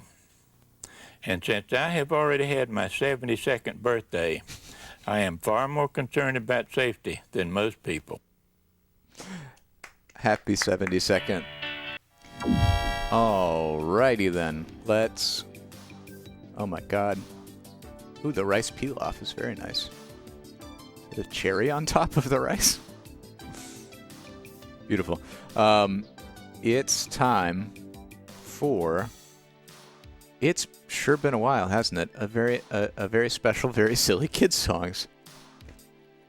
This tape was sent in by who else? Haley92. It's from 1991. And it is Kid Songs without the Biggles. Let's go by magic to Silly Dillyville. In this wonderful place, Silly Dillyville, legally distinct from Sillyville. Oh, does it not? I think it's case insensitive. I guess not though. It's definitely case insensitive when it parses a cheer message, but maybe the commands are not. I should fix that. In this wonderful place, Silly Dillyville, the Kidsongs kids, TM, introduce themselves and teach you the name game. Then you'll take a walk down by the bay where everything is silly and fun. How many times have we heard down by the bay in these? Where everything is silly and fun, including Silly Billy's mom, who has a pet pig and a wig and a llama in pajamas, and you'll meet the most amazing alien, the friendly purple people eater, who's come to the planet to be a rock star. Jim Along Josie's a marvelous orangutan who will perform for you on this magical journey. You'll surely want to play this tape again and again to visit Silly Dillyville, where you can sing and dance along with all these fun and funny songs. Rig-a-jig-a-jig, mail myself to you, fiddly-dee, the thing, Michael Finnegan. Michael Finnegan! What a ripoff of Sillyville. They got Michael Finnegan, and it's called Silly Dillyville. Give me a break. Give me a break. This came out after We Sing, right? Well, here we go. Here we go with Kidsongs, Very Silly Songs from Warner Brothers and Viewmaster Video. They certainly don't have Nut. What a shame.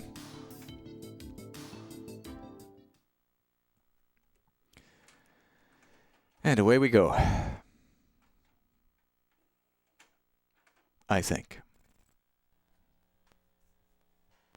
Oh no, Michael Finnegan. This particular tape is pretty well loved, pretty beat up. There are no lyric sheets or anything in here.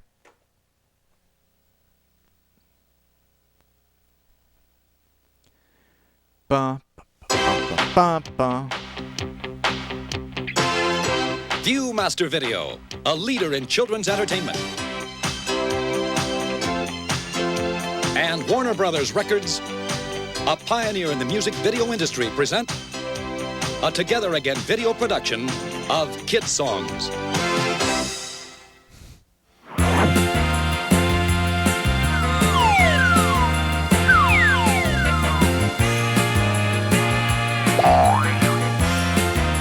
This was 2 years after we sang in Sillyville.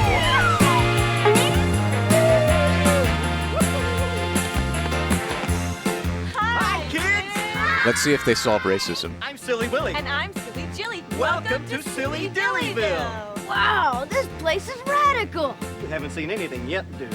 We're going to take you on a fun-filled adventure. And introduce you to some very silly people. And some very silly creatures. But first, let's get introduced. And we even have a silly way to do that. It's called the name game. And we'll teach it to you right this very silly second. The name game. Shiny, shiny, shiny, Bobani, banana, fan. Oh, man.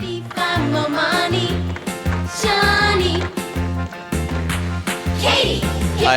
This was instilled in me by Rocco's Modern Life. The scene at Conglamo where they're doing the name song in the boardroom. I say now let's play a game. I bet you I can make a rhyme out of anybody's name. The first letter of the name, I treat it like it wasn't there. But a B or an F or an M will appear. And then I say foe at a B, then I say the name, then banana, fan, and foe. They're explaining the song very literally. I feel like you can get it from context. And a mode. And then I say the name again with an M this time, and there isn't any name that I can't rhyme. Why are we doing this the whole time? Arno, Bobarno, banana, fana, fofarno, B5, momano, Arno. But if the first two letters are ever the same, drop them both and say the name like a Bob. Bob, drop the B's, Bo, Bob, or Fred, Fred, drop the F's for red, or Mary, Mary. This is so complicated. That's the only rule that is contrary. Play Bo. Bo. Now Tony with the B. This is like the singing version of Fizz Buzz. Now you say the name again with an F very plain, then a B, 5, and a mode. And then you say the name again with an M this time, and there isn't any name that you can't rhyme. Tony, Tony, Tony, Boboni, banana, banana, Boboni, B5, Momoni, Tony. I do appreciate that they're adult singers. Barsha, banana, banana, Barsha, B5, Marsha, Marsha. We don't really need all these sound effects, but okay. The name game. The name game. It's a name game. Also, why is she wearing like a cowgirl Annie Oakley dress? Everyone join hands, reach for the sky, and a 1, and a 2, and a bop, bam, boom! This is some random Warner Brothers I'd backlot. like you to meet Billy Daffodilly. Hi, Willie. Hi, Jilly. Hi, kids. Hi. Billy, why are you out here all by yourself? Well, sometimes when it gets a little crazy at my house, I like to get away from it all by coming down here and fishing for a while. Oh, your mother and her crazy animal friends again, huh? Down by the bay, What? where the watermelons grow, back to my home, I dare not go, for if I do, my mother will say, did you ever see a baboon holding a balloon? Down by the bay, Down by the bay, where the watermelons grow, back to my home, I dare not go. I'm just here for Mr. World. I do like the simplicity of the early kid songs did you ever see a whale with a polka dot tail? Down by the before they started shoving the biggles into it. where the watermelons grow, back to my home, I dare not go, for if I do, my mother will say. Did you ever see a pig wearing a wig? Down by the bay, down by the bay, where the watermelons grow, back to my home, I dare not go, for if I do, my mother will say. Did you ever see a goat standing in a boat? Down by the bay, where the watermelons grow. Back to my home, I dare not go. For if I do, my mother will say, Did you ever see a llama wearing pajamas? down by the bay. Why is your mother saying mildly inane things to you? Such a bad thing. That you have had to leave your home and can never return. Better be going. I feel like there has to be more to this story. Dilly Daffy Dilly. So it's off to town for us. Are you ready? Yeah. A 1 and a 2 and a bop, bam, boom! Oh, this is downtown Silly Dillyville, where some of our funny friends live. So let's go and meet them. Yeah. Yeah. Oh, rig-a-jig-jig and away we go, away we go, away we go. Rig-a-jig-jig and away we go. Hi-ho, hi-ho, hi-ho. As I was walking down the street, down the street, down the street, a girl looking twirl I chanced to meet. Hi-ho, hi-ho, hi-ho. A rig-a-jig-jig and away we go. Hi-ho, hi-ho. That girl can twirl. Oh my god. As I was walking down the street, down the street, down the street, a man in a kilt. It's Mr. World. I chanced to meet. Hi-ho, hi-ho, hi-ho. A rig-a-jig-jig and away we go. Hi-ho, hi-ho, hi-ho. Why is he Scottish? As I was walking down the street, down the street, down the street, twins who could dance, they came from France. A man in a kilt, walking on stilts, a girl looking Oh, it's because kilt rhymes with stilt. Yep. Hi-ho, hi-ho, hi-ho. A rig-a-jig-jig and away we go. Hi-ho, hi-ho, hi-ho.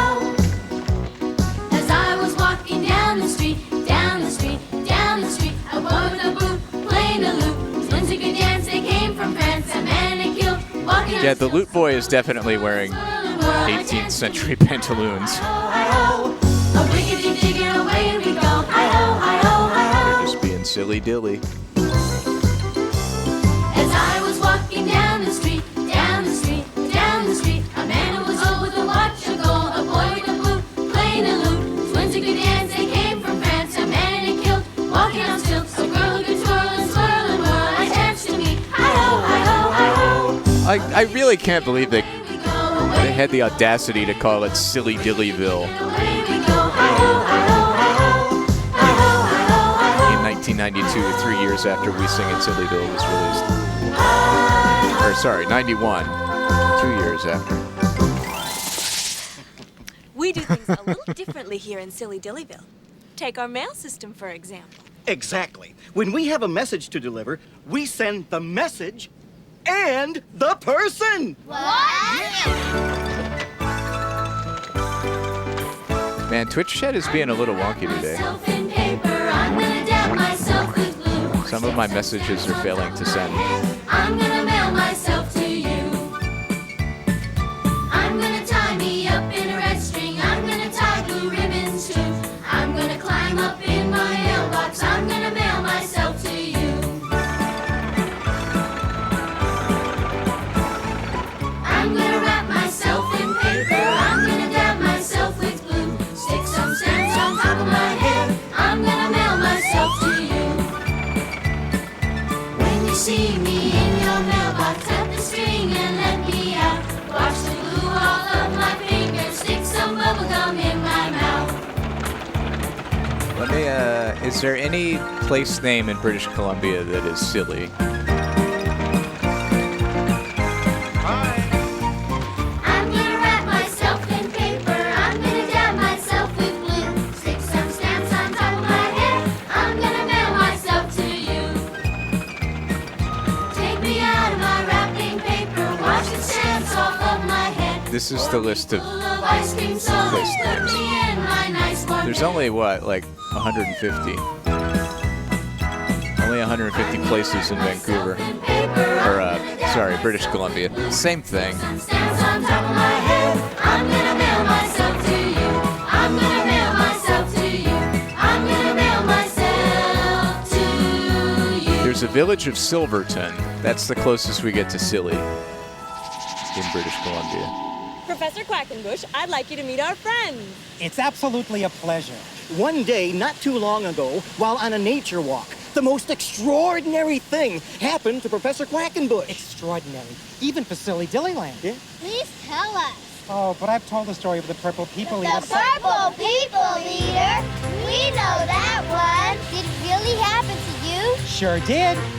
Well, I saw the thing coming out of the sky. It had a one long horn and a one big eye. I commenced to shaking and I said, ooh-wee. It looks like the purple people eating me. It was a one-eyed, one-horn, flying purple people eater. One-eyed, one-horn, flying purple people eater. One-eyed, one-horn, flying purple people eater. Sure looks strange to me. One-eyed. Well, it came down to earth and been in a tree. I said, Mr. Purple People Eater, don't eat me. I heard him say in a voice so gruff, I wouldn't eat you 'cause you're so tough. it was a one-eyed, one-horn, flying purple people eater. One-eyed, one-horn, flying purple people eater. One-eyed, one-horn, flying purple people eater. Sure looks strange to me. I One-horn. said, Mr. Purple People Eater, what's your line? He said, Eating purple people and it sure is fine. what is the reason that you came to land? I wanna get a job in a rock and roll band.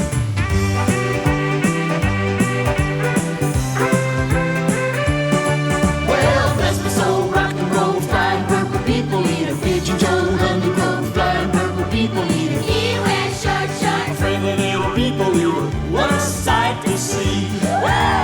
This tape is a lot. And it lit on the ground, and it started to rock, really rocking around. It was a crazy day, there was Wait, what's sacrilegious about a Purple People Eater plush? well, bless my soul, rock and roll, flying Oh, Buddy Bitehorn, he's so precious. undergrowth, flying purple people eater. I like short shorts. Flying purple people eater, what a sight to see. Purple people. Well, he went on his way, and then what do you know? I saw him last night on a TV show. He was blowing it out, really knocking him dead, playing rock and roll music through the hole in his head.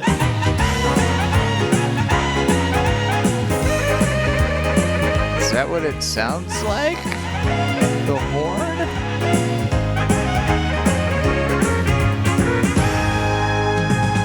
Woogie woogie. Thank you so much for the story, sir. You're very welcome, kids. Have you met Farmer Phil yet? Not yet. Next stop, Farmer That boy is Phil's very good farm. at being insincerely polite. And a two and a bop, bamboo. Wow. You have a lot of animals. Yes, I do. How come you have so many? Well, I started out wanting a cat. Things got a little out of hand. Listen up, and I'll tell you all about it. I bought me a cat, and the cat pleased me. I Fed my cat on a yonder tree, and the cat went fiddle-I-dee, fiddle-I-dee, and fiddle-I-dee. Oh, it's Fiddle ID. I bought me a hen, and the hen pleased me. I fed my hen on the yonder tree, and the hen went clicky-clucky, and the cat went fiddle-I-dee, fiddle-I-dee, and fiddle-I-dee. I bought me a bird, and the bird pleased me. I Fed my bird on the yonder tree, and the bird went flippy, Oh, it's a cockatoo riding a bicycle. and the cat went fiddle-I-dee, fiddle-I-dee, and a fiddle-I-dee.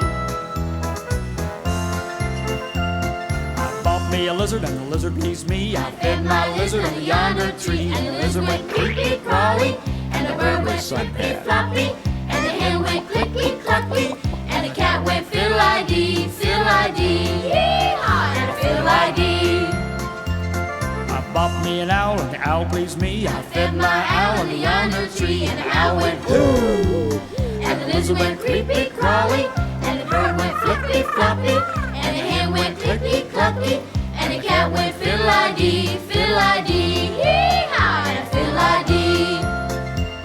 Well, I bought me a pony, and the pony pleased me. I Fed my pony on the yonder tree, and the pony went neigh, and the owl went hoo, and the lizard went creepy-crawly, and the bird went flippy-floppy, and the hen went clicky-clucky, and the cat went fiddle-I-dee, fiddle-I-dee, and a fiddle-I-dee. I really don't want to see horse teeth.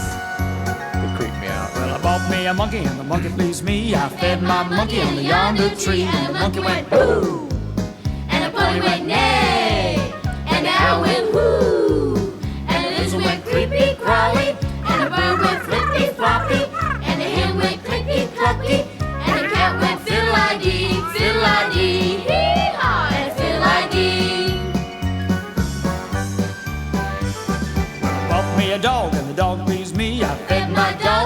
under the tree, and the dog went woof.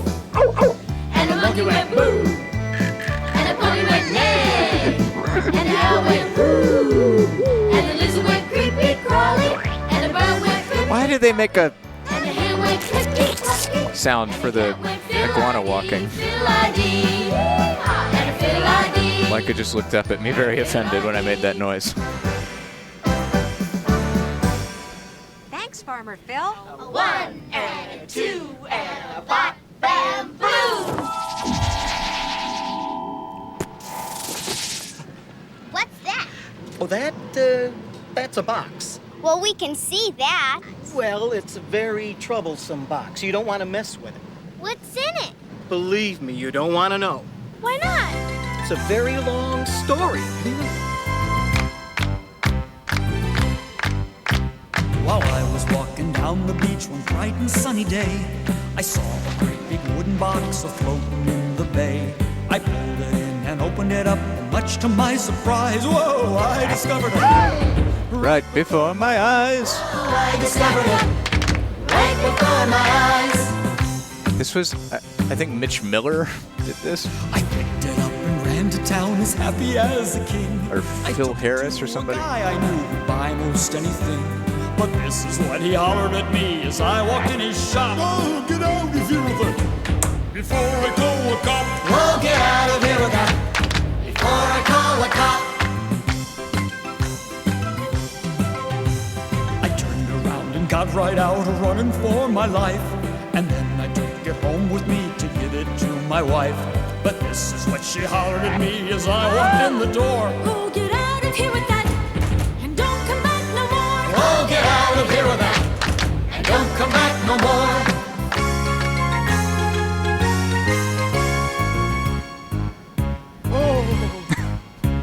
I wandered all around the town until I chanced to meet Fred, the town policeman who was walking on his beat. He wasn't scared of anything, he was a big brave man. But when I showed him the turned around and ran. Oh, when I showed him the he turned around and ran. I wandered on for many years with my box in hand. I tried not to give it away to anyone in the land. They'd open the lid and take a look, and this is when they'd say, Get out of here with that and take it far away. Oh, get out of here with that. Yeah, Phil Harris. The moral of the story is if Phil Harris made this song famous. It's called The Thing. within your reach, don't ever stop and open it up. That's my advice to you, cause you'll never get rid of it. No matter what you do, Oh, you'll never get rid of it. No matter what you do, oh, you'll never get rid of it.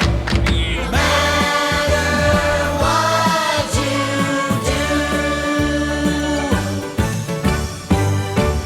do. There is another resident of Silly Dillyville that I think the kids would enjoy meeting. Are you thinking what I'm thinking? Please don't tell me it's Michael Jim along, Finnegan. Josie. Oh, A 1 and a 2 and a bop and boom.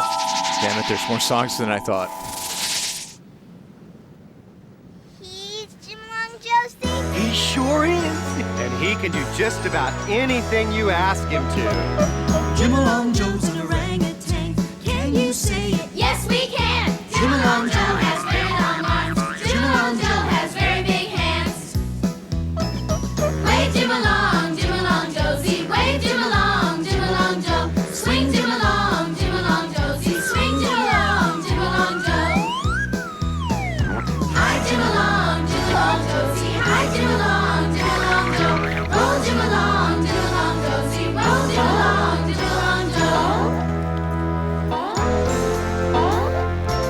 Blow Jim along Josie. Blow Jim along Joe. Clap Jim along Josie. Clap Jim along Joe. Kiss Jim along Josie. Kiss Jim along Joe. Nod Jim along Josie. Nod Jim along Joe. Yeah, I'm having the same thing. Like it'll just say your message failed to send, and then I type it again and it works.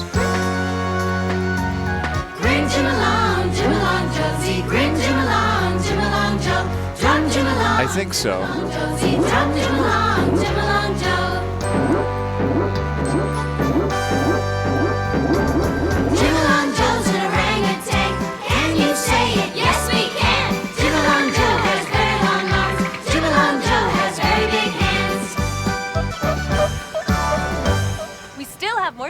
Billy-ites to meet, so wave goodbye to Jim. Bye, Jim. A 1 and a 2 and a bop, bam, boom! Well, I don't see him. Me either. But I'm sure he'll be wandering by here soon. Who? Michael Finnegan. Oh, boy. What's about him? There was an old man named Michael Finnegan. He had We're not even going to solve racism. Finnegan. The wind blew them off and blew them on again. Poor old Michael Finnegan, begin again. There was an old man named Michael Finnegan. He went fishing with the Finnegan. Sat all day, reeled it in again. Poor old Michael Finnegan, begin again. There was an old man named Michael Finnegan. He looked up and saw those twins again. He turned round and there they were again. Poor old Michael Finnegan, begin again. There was an old man named Michael Finnegan. Ate his dinner from a tin again. Was so good, he ate some more again. Poor old Michael Finnegan, begin again. There was an old man named Michael Finnegan. He grew fat, wanted to begin again. Went on a diet and got thin again. Poor old Michael Finnegan, begin God, the again. video effects. There State of the art. was a man named Michael Finnegan. Was so clumsy, banged his shin again. Shouted loud, what a din again. Poor old Michael Finnegan, begin again. There was an old man named Michael Finnegan. Heard this song and began to sing again. Hurt my ears, don't begin again. That's the end of Michael Finnegan. Why is he the Swedish chef? Michael Finnegan. Yeah, it's. Follow me, kids. We've got a surprise. I think it's just intermittent. A 1 and a 2 and a bop, bam, boom! Like refreshing didn't seem to have an effect for me. I All day can. long, you've been meeting silly people It's and just a silly matter of like animals and resending the singing message silly until it songs. works. Well, now it's your turn to be silly. Our turn? What do we have to do? Dance! Dance? I have my own dance and it's named after me, and I'll teach it to you in a 1, 2, 3. It's called the Silly Willy. If you follow along, you'll be doing it before very long. Oh no.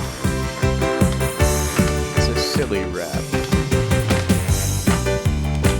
Oh, there's Mr. World again. Snapping your fingers is the first thing to do.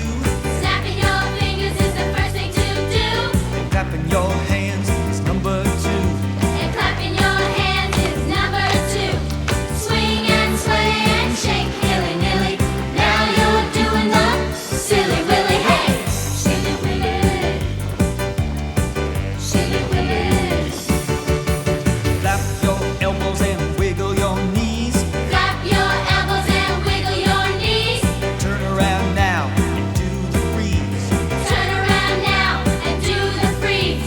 Kick your legs and shake hilly-nilly.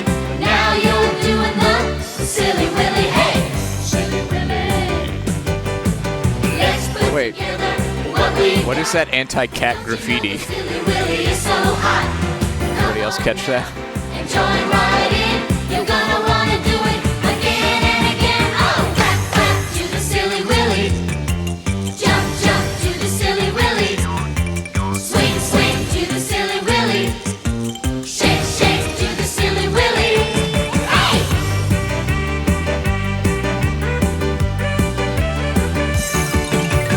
Wasn't that fun doing what you just Don't worry, did? Twitch hates everybody today. Fun doing what you just did. Isn't it great just being a kid? Isn't it great just being a kid? Boogie down low and shake hilly-nilly. Now you're doing the silly willy. Hey! Silly willy. Silly willy. Clap, clap to the silly willy. Jump, jump to the silly willy. Swing, swing to the silly willy. Shake, shake to the silly willy. Silly willy. Silly willy. Silly willy. The end. As I was walking down the street, down the street, down the street. Universal Studios Hollywood. Okay. Some man in a kilt, walking on stilts. A girl I was wondering. swirl and whirl. I chanced to meet Hi-ho, hi-ho, hi-ho. Oh, rickety-chicken, away we go. Hi-ho, hi-ho, hi-ho. As I was walking down the street, down the street, down the street, a boy with a boot, playing a lute. Twins who could dance, they came from France. A man in a kilt, walking on stilts. A girl who could twirl and swirl and whirl. I chanced to meet. Hi-ho, hi-ho, hi-ho. Oh, rickety-chicken, away we go. Hi-ho, hi-ho, hi-ho. This is definitely a universe. Yeah. Down the street, man in his hole with a watch of gold. A boy with a boot, playing a lute. Twins who could dance, they came from France. A man in a kilt, walking Oh, the famous flood scene. Where have we seen this before? Hi-ho, hi-ho, hi-ho. Oh, rickety-chicken, away we go, away we go, away we go. Rickety-chicken, away we go. Hi-ho, hi-ho, hi-ho. Hi-ho, hi-ho, hi-ho. Hi-ho, hi-ho, hi-ho. Actually, yeah, I think I went there when during my Do you know why Kidsongs is the best we're kids not song? watching this. Hooray. That was Kidsongs, very silly songs. I think I went to Universal's Hollywood. That's the one with like the studio tour and the King Kong thing and everything. They used to have like an animatronic King Kong that attacked you, but then it got replaced by this like tunnel, this like video projection that's dumb and not as cool. At least not as charming. Oh yeah. I went there in like the 2010s when I worked in at a company that did theme park rides, and I think it was just like, you guys work on theme park rides, you should probably go to a theme park. So my work paid for me to go to Universal. Kidsongs. What a treat. It always is. We've had now with these 3 tapes a solid 2 hours of children's entertainment, from Richard Scarry to Yorkshire Animals, and finally Kidsongs. So it is time now for Peter Gabriel, All About Us.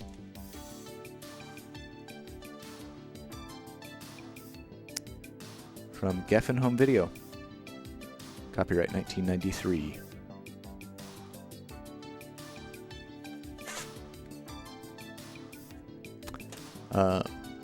Let's take a look at the website. All About Us.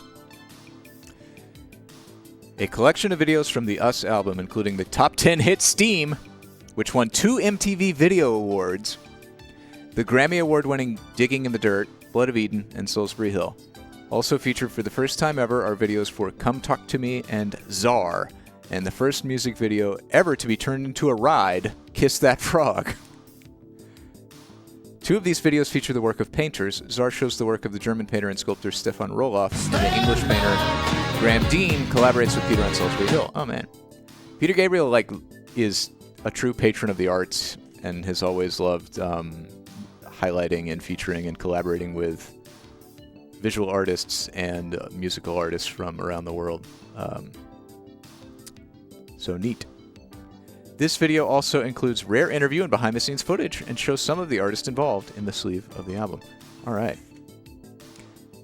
Excellent. This was sent in by Trill Girl, and I am excited to watch it. I have seen... So, I've heard Steam. I think we've all heard Steam many times.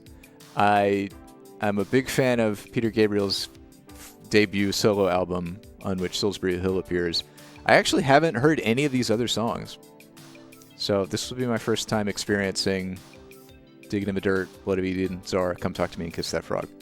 But I've never seen the music video for Salisbury Hill, so I'm excited for that. And Steam is not new to any of us, but we'll enjoy it, I think. Hooray. Let's do it. Peter Gabriel, All About Us.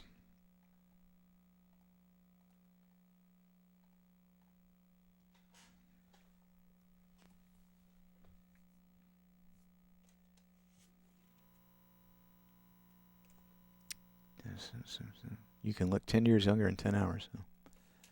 Ooh, all right. A Geffen Home Video logo. Sadly, no audio on this one.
I hope we get a full behind-the-scenes feature on the making of Steam.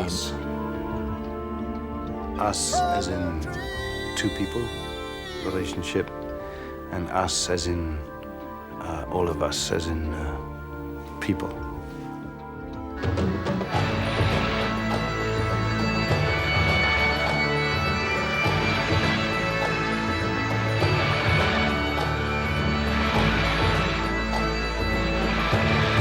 That's true. I probably should just be recording the whole thing.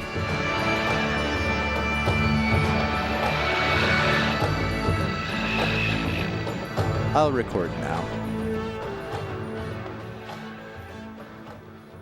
A lot of this record is to do with relationship stuff, because in terms of marriage breakup, and then another relationship after that, which also broke up, and I had to look inside myself and find out really, what was going on and what was going wrong.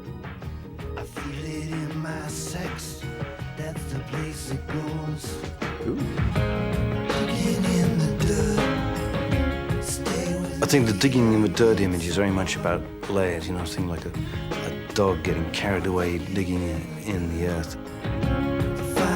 Well, probably the stars of the video are the snails that open the piece, but there's also slugs for the underground scenes, and wasps and flies, and maggots. The species of snail that was used in the Digging in the Dirt video was one called Helix aspersa. The snail sequence was great snail because as it well. actually developed a lot further than I'd originally intended it to. Mainly because Peter's such a great guy to work with and he doesn't know when to say no. They have a very complex jaw, which is a bit like sandpaper. Initially, we were just going to have snails crawling over his ear. Sandpaper moving in the way like a chainsaw moves. He sort of didn't seem to mind that, so it started crawling over his eye. And these little teeth will actually rip into flesh. And then it was crawling over his mouth. So that sort of scene developed a lot more. But there are also other elements to those shots, and some of those are the most layered. I love images violent, of all, up to 9 layers of information, all shot snails at that will rip your flesh, mating on top of Peter Gabriel's eyeballs. Backgrounds, a whole variety of different images. At one extreme, we had things shot at amazing high speed, where the film was running through the camera 500 frames every second. At the other extreme, there was just one frame taken every 7 hours.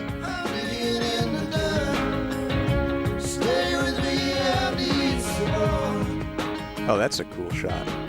Zush was brought into the project because Peter had always been interested in his work. And again, it was something that he felt expressed what he was trying to say.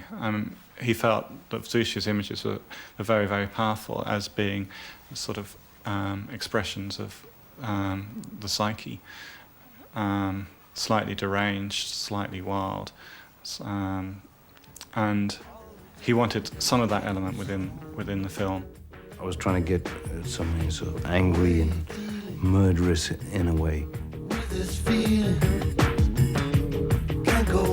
This is really neat because, like, Peter Gabriel's most recent album that came out last year, was to take those characters he and released the animate tracks but because they had a very He released a new graphic track style every full moon clay animation for that album. Is really three-dimensional. I And had he produced to these work out some kind of very similar, characters like that behind-the-scenes would segments talking communicate about the just the essence of inspiration his for the song and characters everything. and yet work. So it's neat in to a see how long he's been doing that, even back when it had to be done on videotape.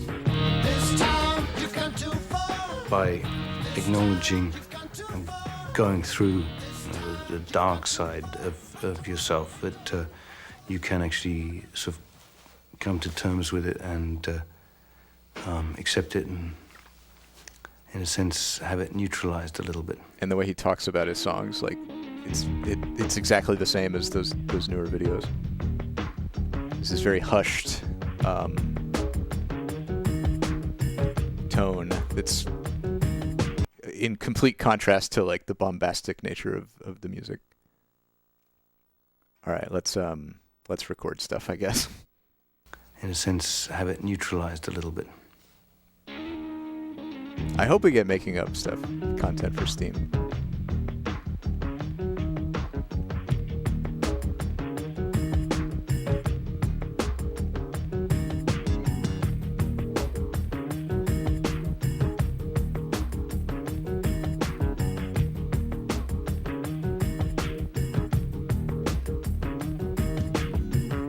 Something in me, dark and sticky. All the time it's getting strong. No way of dealing with this feeling. Can't go on like this too long. This time you've gone too far. This time you've gone too far. This time you've gone too far. I told you, I told you, I told you, I told you. This time you've gone too far. This time you've gone too far. This time you've gone too far. I told you, I told you, I told you, I told you. Don't talk back. Just drive the car. Shut your mouth. I know what you are. Don't say nothing. Keep your hands on the wheel. Don't turn around. This is for real. Digging in the dirt. Stay with me, I need support. I'm digging in the dirt. Find the places I got hurt. Open up the places I got hurt.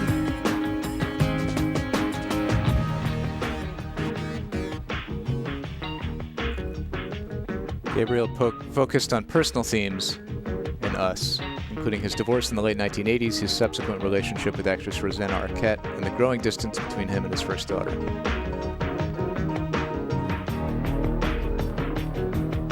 Oh my God, Us was promoted with an early form of interactive multimedia software for Macintosh computers, entitled Explora 1, Peter Gabriel's Secret World.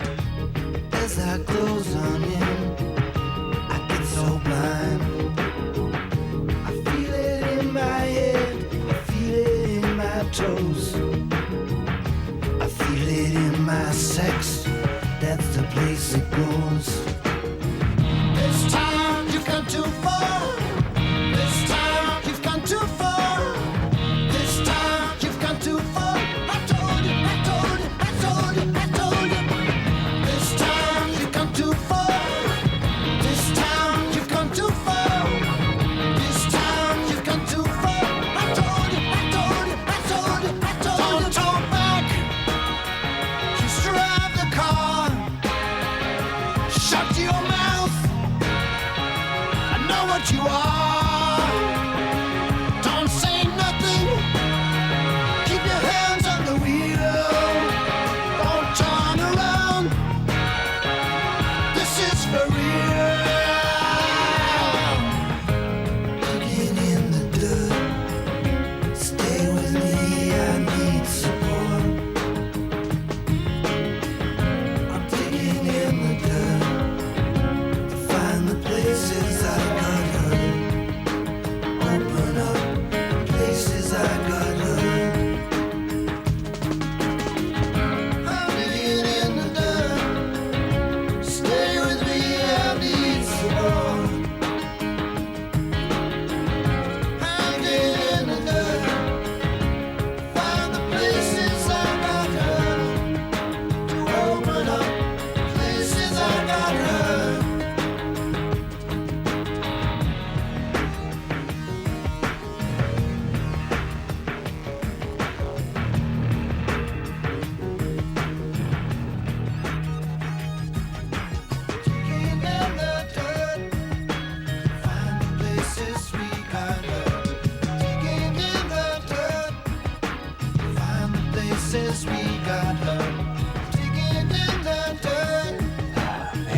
There's some really impressive, like, stop motion and time-lapse shots. It's interesting to see, like, the evolution from something like Big Time to this. It's just a little more subtle and really well done.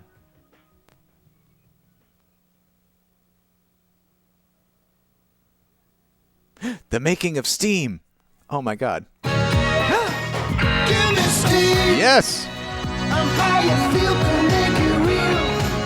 Steam has been described as hot, wet, and wobbly. Hot, wet, and wobbly. Steam is about the sex act. I mean, it's cut like the sex act. Oh my God. It was designed to sort of mimic the pace of the sex act, the slow build-up, the climaxing. Oh my God. It's the most up track on the record, I think. And it's obviously got all these soul references and comes out of the same family that Sledgehammer grew out of. I don't want to make things weird, but there isn't any illusion. it's like we make love every time we watch this music video here on Golden VCR. And instinctively, in a way, in Peter you know, that Gabriel's there way. was- God, There's enough tools around. I love him that could solve previs. Just about any visual problem you came up with. There isn't a scene in there that doesn't have layers. You have the background, and then you have the live action layer, and then you have the animated layer, and then you have the mats that went into all that. We used a lot of computer animation and computer generated stuff. Just about every scene is a compositing scene. Compositing means we were layering image That's some upon image upon image. don't touch me level animation. In this song, the woman is cultured, sophisticated, and knows everything, and the man knows nothing. The only thing he really knows a lot about is this woman. Oh my God, it's the shot. It's definitely a comment on sexism. He's anti-sexism, using sexism towards women, sexism towards men. I mean, like the Chippendale scene is it's kind of a comment on how women, go for men's bodies. The way the steam room scene is more a comment on how men love to see women with their bodies. Now we had this large discussion about the kind of women that we would use in the casting. All kinds of women. All women are great. No matter what size and shape.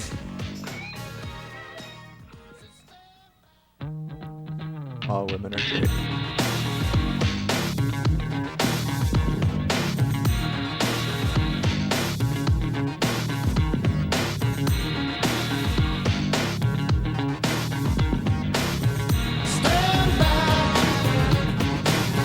Oh God. Oh God.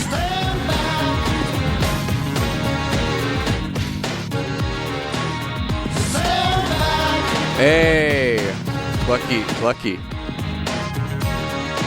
timing there. I think that was technically Bella's.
This is a really impressive work of computer animation, honestly, for 1993.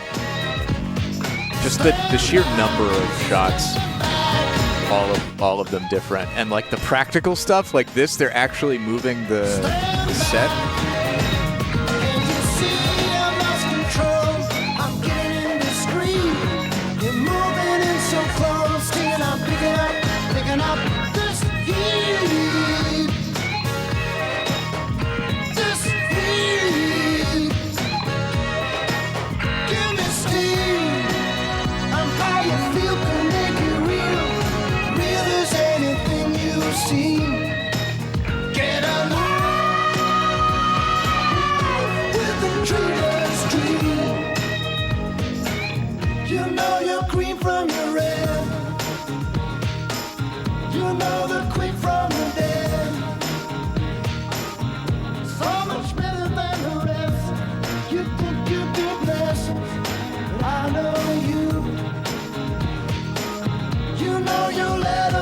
Snake. You know the throttle from the brake. You know your straight line from a curve. You've got a lot of nerve, but I know you. Give me steam. I'm how you feel can make it real. Real as any place you've been. Get along. Golden VCR is a tape cult. Everybody knows dial, hold your breath, count to 5, act slap, booby trap, cover it up in bubble wrap, room shake, earthquake, find a way to stay away. It's gonna blow, it's gonna break. This is more than I can take. Oh yeah. Yeah, do you all feel dirty? I mean, we all know this is the horniest Peter Gabriel song, is it?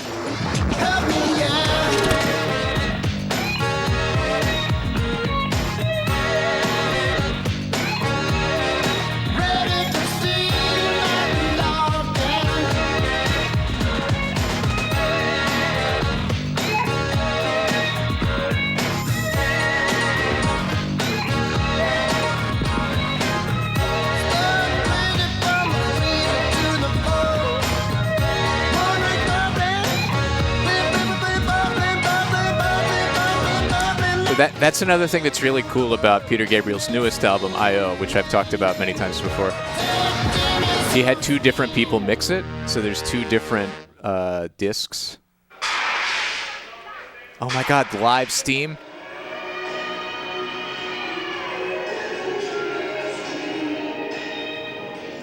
Wow. Should I be recording this part just for fun?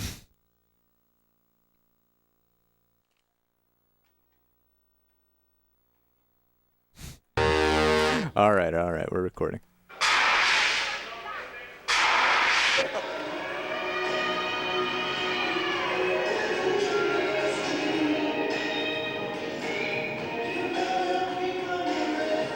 lot of massaging of breasts going on here. That's why I had to take it off. Oh my god, the suit.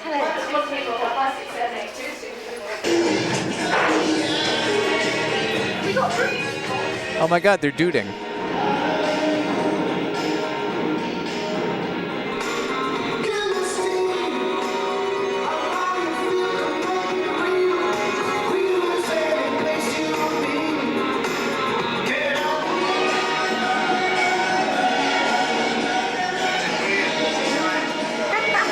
I love how candid this is.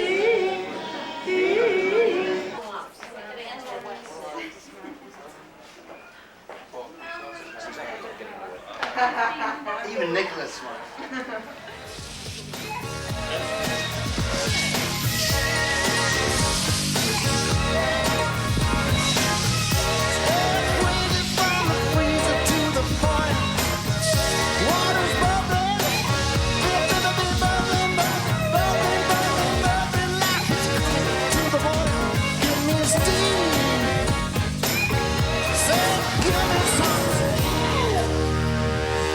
This is the weirdest song.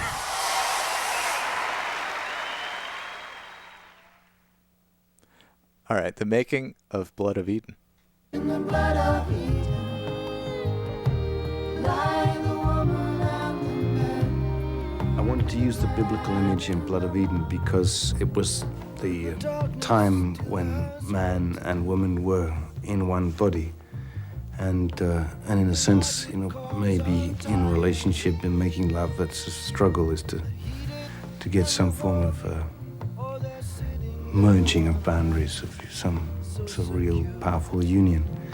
And there are many obstacles to this. It's very interesting working with Peter because he likes to work as a sort of team, and he likes to brainstorm ideas. So the sort of history of this video is that we've sat around and talked about his ideas, about how he sees the song, why he wrote the song, his visual ideas, because he has a lot of visual ideas, as well as, ideas that are He's very fertile. Yeah, he's also very fertile. In a way, we're all sort of directing this together, because We have the artist, Zadok Ben David, who it's his world we're trying to recreate. And we have Peter, Michael and myself. which sounds a bit shambolic, but it's actually been good fun so far. The history is that Zadok was commissioned, he was one artist who was commissioned to interpret the song in a sculptural form, so he produced a piece for Blood of Eden. And we've used that as a sort of basis for the video. I really like the work of Zadok Ben David, and there's a simplicity and purity to the images, and the way he uses figures. It seems very touching and very personal. We also had the input of the theatre director, Robert Lepage, who's doing plans for the stage show, and he knew that we were doing Blood of Eden, and it's a lot of people's favourite. And he spent a lot of time talking to us about how to create atmospheres in a very simple kind of way. And so we chose to recreate Eden. We chose to do the garden as an emotional landscape and make it very abstract, because we didn't have masses of finance to create wonderful gardens, hanging gardens of Babylon. So we've done it in a very kind of simple way, but I think powerful. Well, the landscape is inspired by Zadok Ben David's work, and we've chosen to produce a sort of desert landscape. Zadok's an Israeli artist, and so a lot of his influence has come into this. He was born in the desert. A lot of his work relates back to the desert. So we have this sort of desert Eden, and then things grow out of the landscape. Instead of it being sort of trees and bushes or whatever, they're actually Zadok sculptures which grow out of the sand. So we have a tree which is made of logs of all different types of trees. So you have a kind of poplar tree, the shape of it, but it's actually made of cherry and willow and lots of other things. We've done things with models to sort of change the scale. So we have little model elements, like a model sort of world, like a sort of Bosch-like world. And the trick is to sort of try and combine these sort of model elements with the real stuff and make it look effective. We chose to shoot against black because blue screen is still very crude, and what you tend to get is not a very nice light. You get blue light reflecting onto people's heads and things like that. So we chose to do it all in a more kind of traditional film way, where you use black as your base. We've never really met Sinead before, so we were wondering what it was going to be like when she appeared. And we also hadn't really seen the costumes before. I think the costume lady, Annie Simons, has been working sort of day and night for the last couple of days to finish this stuff. So when Sinead walked in one of these costumes, it was incredible, because it suddenly changed a lot of the ideas that we had, some of the sort of preconceptions we had. Sinead I met in Chile. There was an Amnesty concert that we were both asked to do, and we got to talk to each other a bit then, and I've known her a little bit since then, and she was asking if she could sing something on this record. And I was quite pleased, because I think she has a very sort of pure and emotional sort of voice, which is innocent and ballsy at the same time. So she ended up, in fact, singing on 2 tracks, this Blood of Eden that we're hearing in the background, and Come Talk to Me.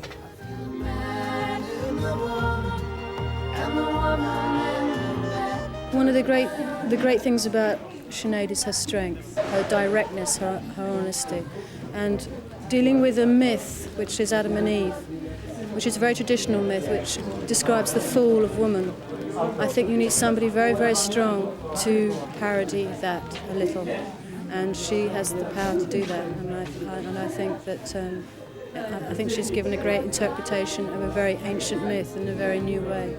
Working with Peter is interesting because he's an artist. He works in such a way that he doesn't really sort of know what the final thing is going to be. He likes the sort of process of searching for that. It's not the conclusion. Yeah, so it's the process that he's really interested in.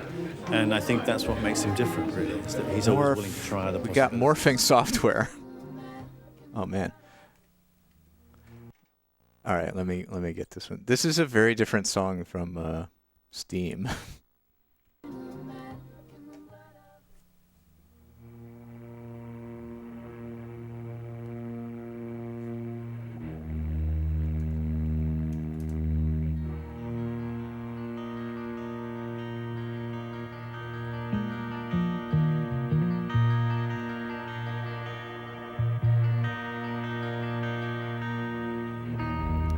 Try and appreciate the lyrics to this one as we listen.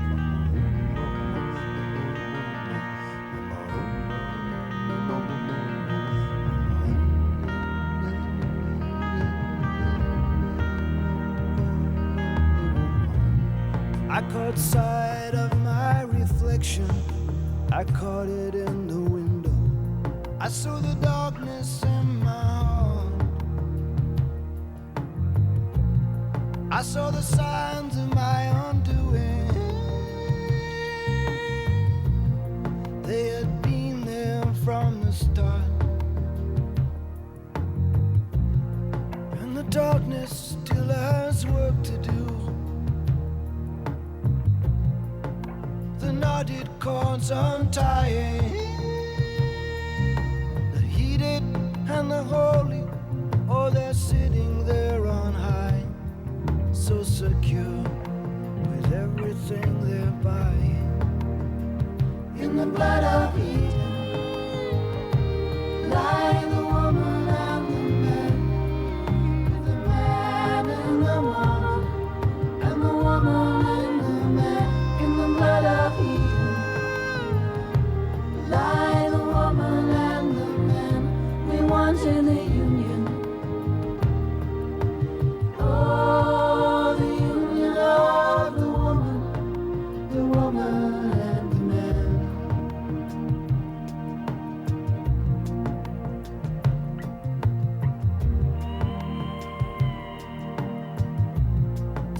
My grip is surely slipping.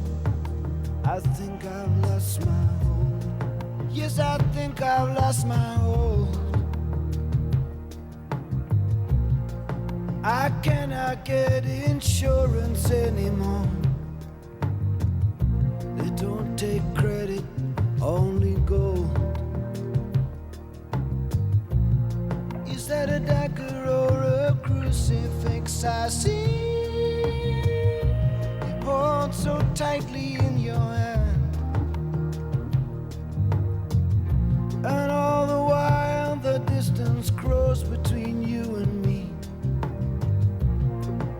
I do not understand.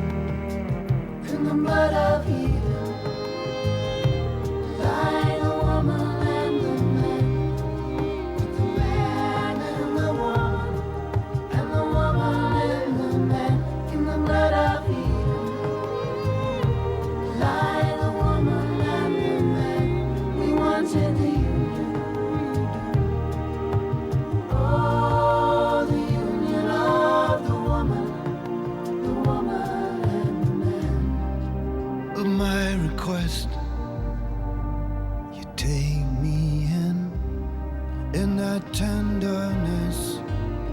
I am floating away, no certainty, nothing to rely on, holding still for a moment.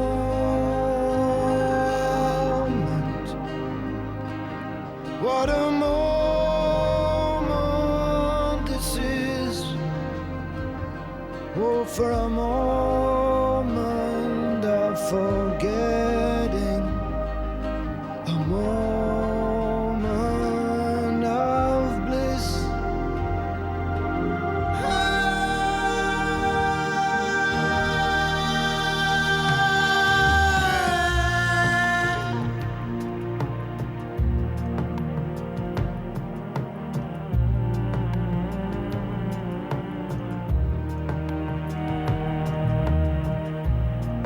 I can hear the distant thunder of a million unheard souls, of a million unheard souls. Watch each one reach for creature comfort, for the filling of their holes. In the blood of Eden lie the woman and the man, the man and the woman, and the woman and the man. In the blood of Eden lie the woman and the man. We wanted the union of the woman and the man. In the blood of Eden lie the woman and the man. I feel the man in the woman, and the woman in the man. In the blood of Eden lie the woman and the man. Peter Gabriel is also not afraid to let his songs or his music videos breathe. The song is over 6 minutes long. We have done everything we can in the blood of Eden. So we end as we began, with the man and the woman, and the woman and the man. It was all for the union. Oh, the union of the woman and the man.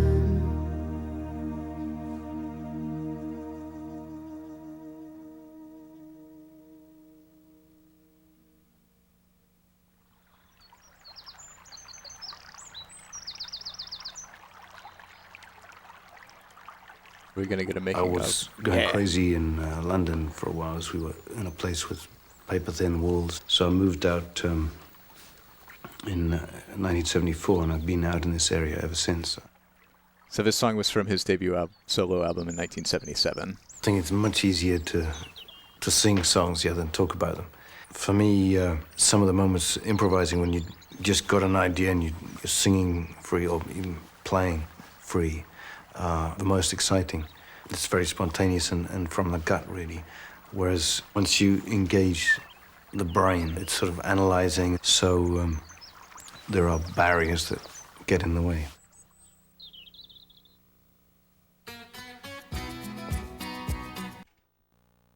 Just back it up a little bit. All right.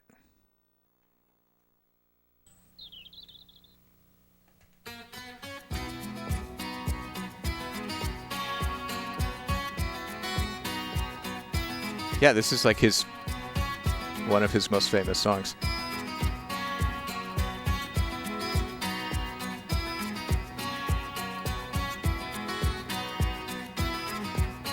Turn your volume up, people.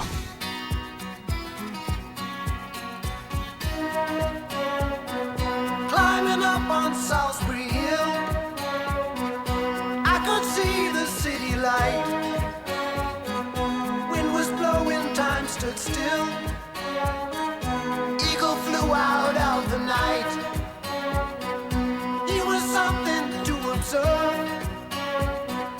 Came in close, I heard a voice, standing, stretching every nerve.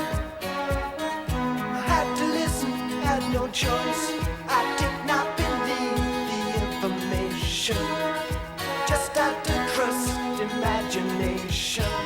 My heart going boom, boom, boom. Son, he said, grab your things, I've come to take you home. Hey, back home.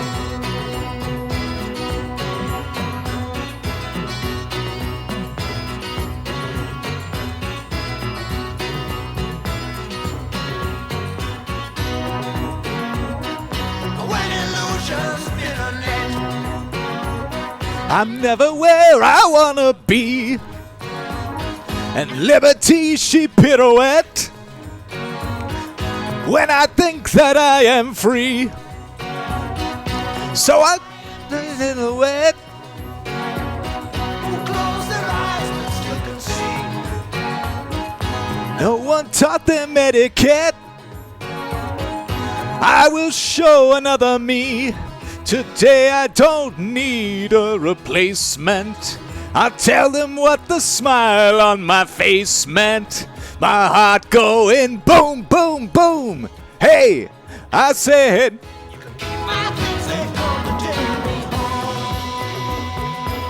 Yeah, they did skip a good chunk of that song. They skipped, like, the meat of the song.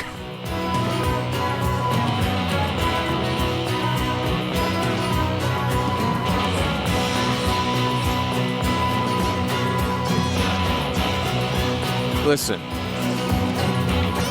I highly recommend to each and every one of you,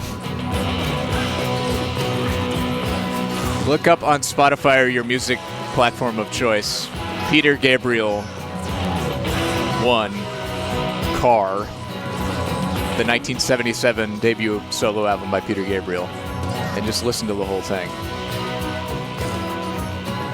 It's an incredible album. I am bummed that they didn't do the whole song.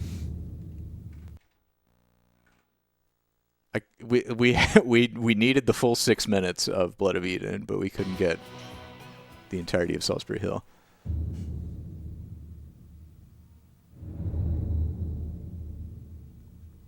Anyway, I've never heard Czar.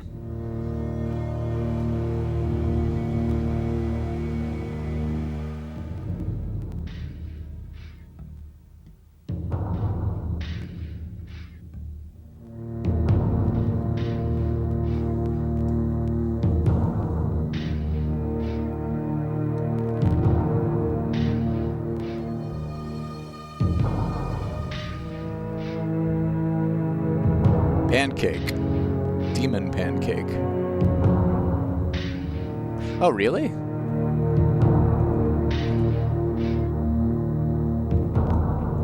I don't think I've ever listened to Steam like on an album.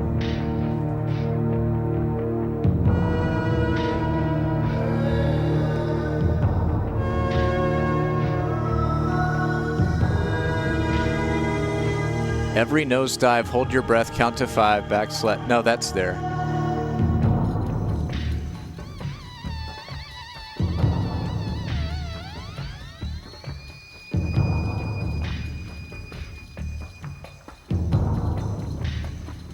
Green from your red, quick from the dead. The bridge.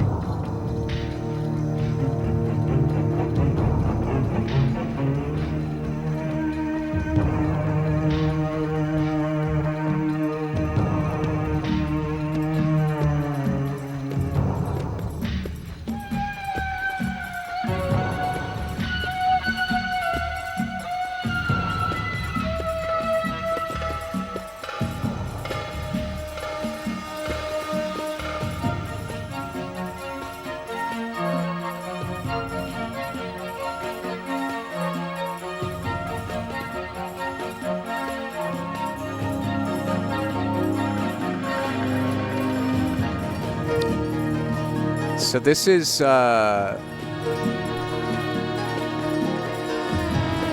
from the album Passion. It was Peter Gabriel's second soundtrack. He composed this music as the soundtrack album for Martin Scorsese's film The Last Temptation of Christ. But then he kept working on it after the movie released and released it as a standalone album.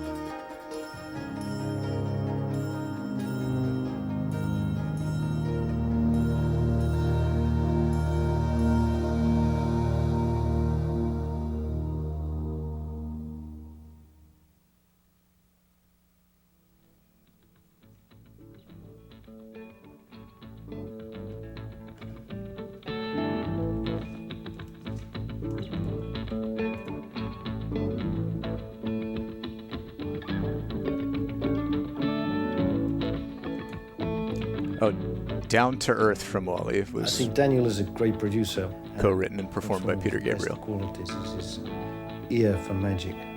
He knows how to push me and both musically and lyrically, and perhaps further than I might go on my own.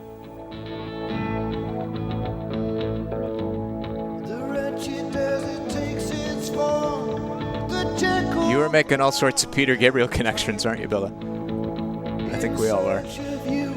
He's everywhere. My way through the slowest evening night. Whatever fear immense, I swear it made no sense. I reach out through the border fence.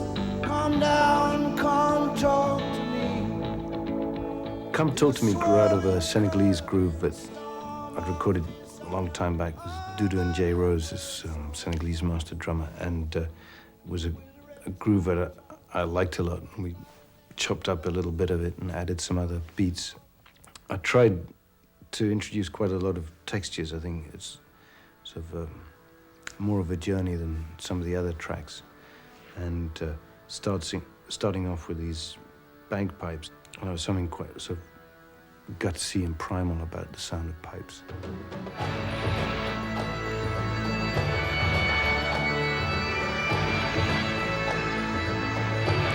Ooh, that is nice.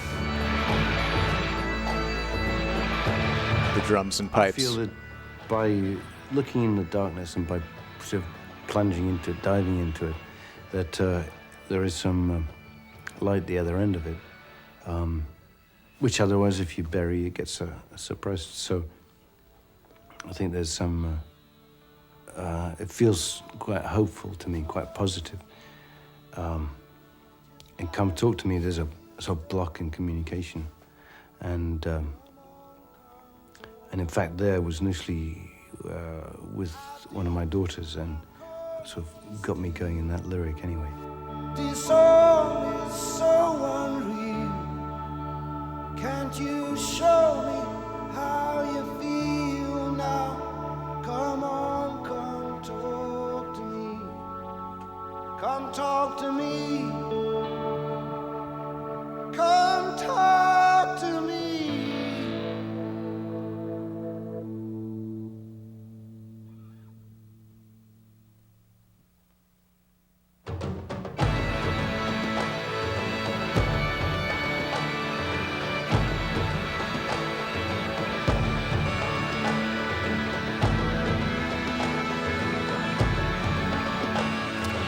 I listened to The Lamb Lies Down on Broadway not too long ago.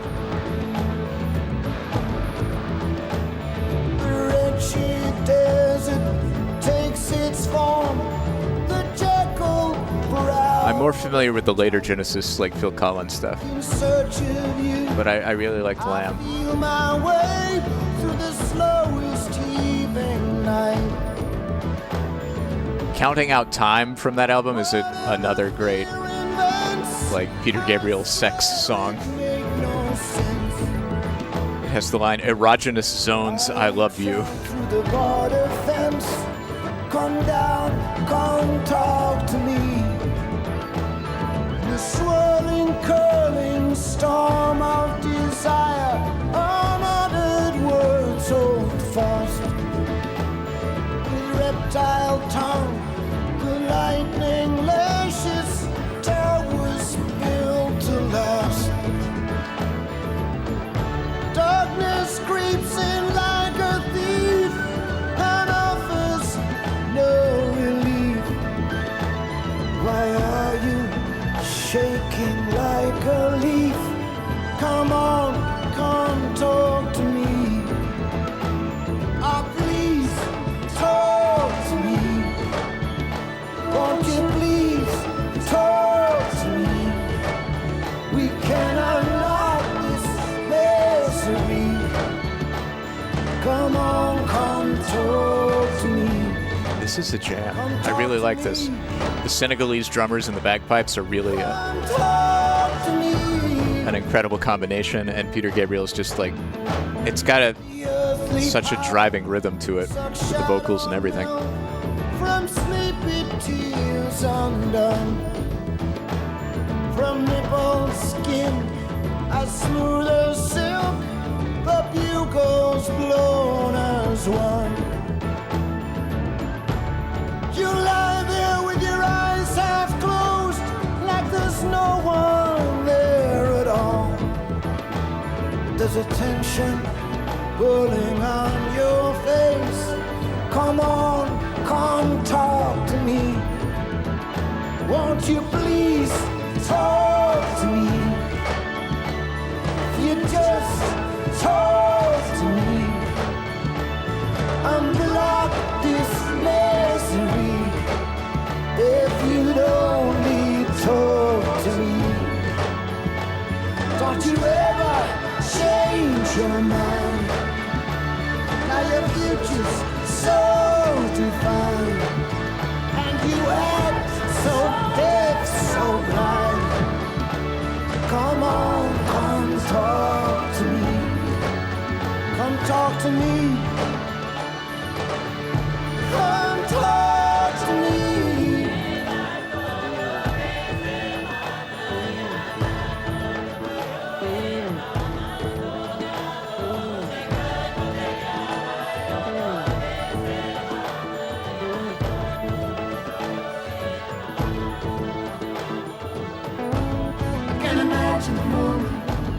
Breaking out through the silence, all the things that we both might say, and the heart that will not be denied, till we're both on the same damn side, while the marriage go away. I said please talk to me. Won't you please come talk to me, just like it used to be. Come on, come talk to me. Out there, now come to see. It's so unreal. Can you show me how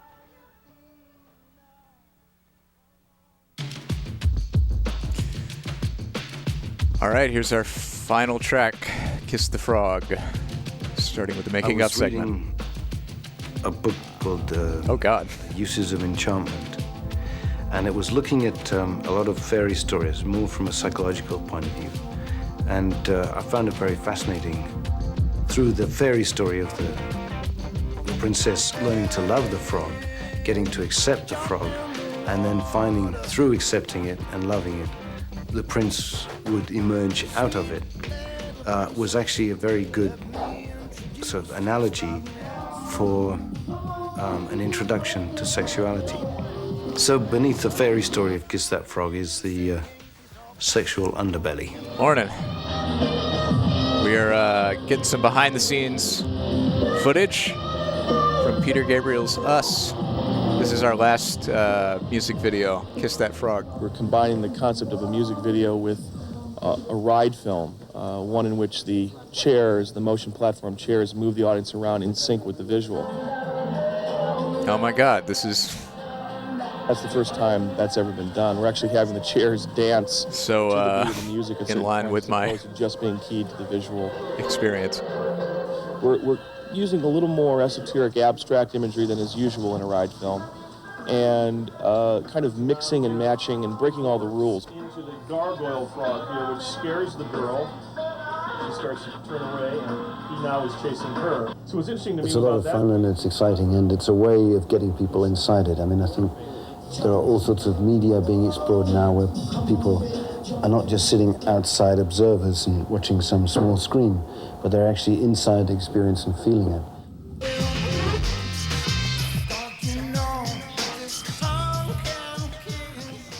I think this is going to provide an experience that no one will have had before. Crystal Pepsi Rock Motion Theater. Oh my God. Take me there, please. Take me back to the Crystal Pepsi Rock Motion Theater. Oh boy. Everyone settle in to your Crystal Pepsi Rock Motion Theater seats for Kiss That Frog.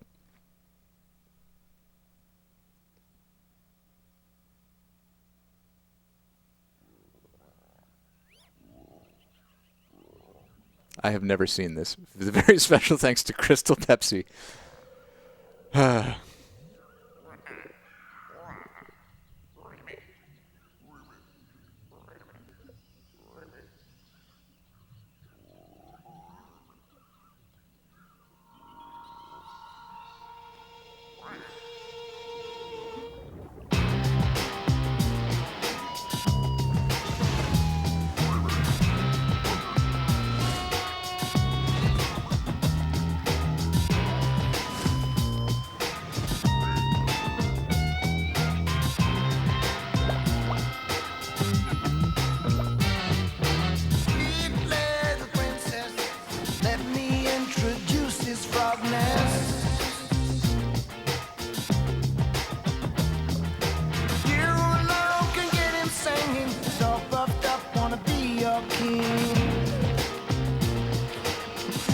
Beautiful. Swear that this is royal blood running through my skin.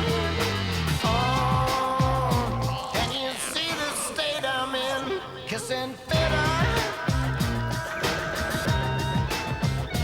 Kissing fitter. Get it into your head.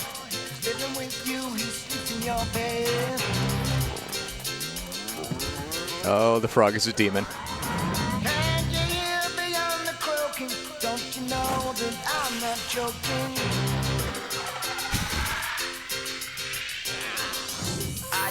This is aggressive. Don't you know that this tongue can kiss? Come on, come on, come on, come on, come on, come on, come on, come on, baby, kiss that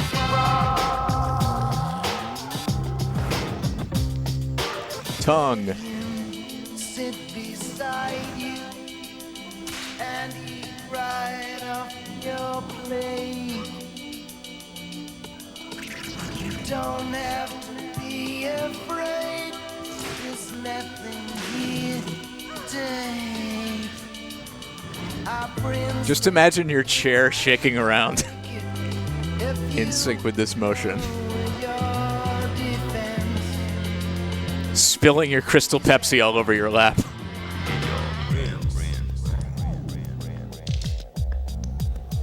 Get your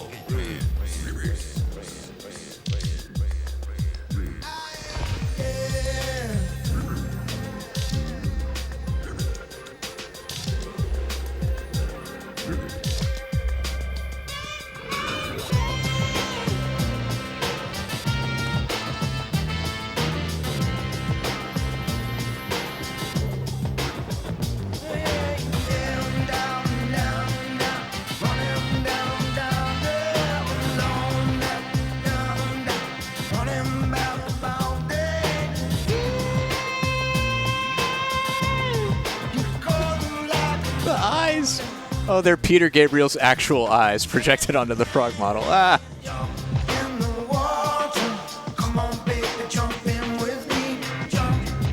Prince Gabriel, everybody.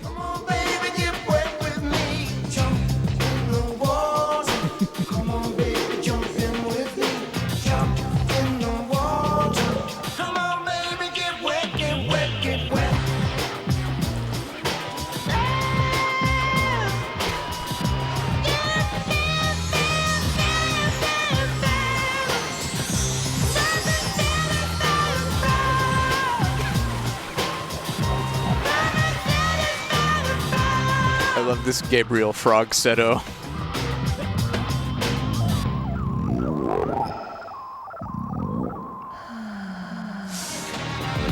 Oh man. Beautiful. A lot of ideas have been put forward as to why a record may or may not be successful. You know, the groove, melody, musical content, performance. But many years ago, I realized the key factor in determining the success of a record is the haircut.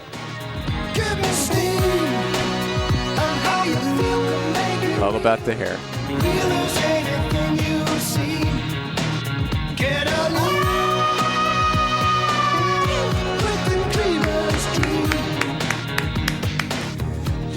Boy, this was great.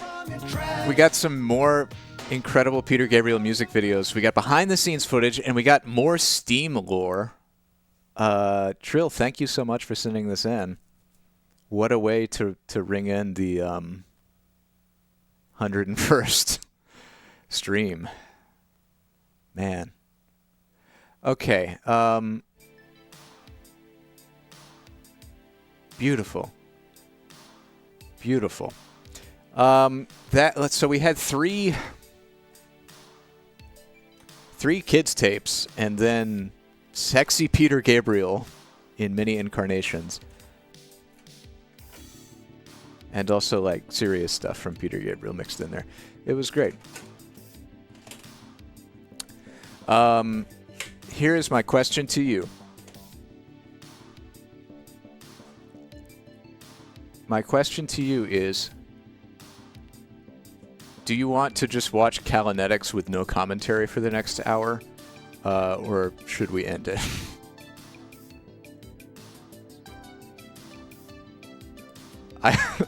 Because I have stuff to do. I can be done with the stream now, more or less. The official broadcast time can draw to a close. And we can just kind of chill. I don't know. It's got like I left during Animal Antics because I woke up right before the stream today. I didn't have breakfast or anything. So I just, put the tape on, walked upstairs, made some coffee, and I was just hanging out in chat. And it actually occurred to me, like, yeah, I can just participate in these streams as a viewer in chat. We are viewing stuff. So I don't have an hour of fitness in me, but I can certainly watch it with you. Okay, well then this will be our last tape for today then, and thank you all for being here for broadcast 101 of Golden VCR.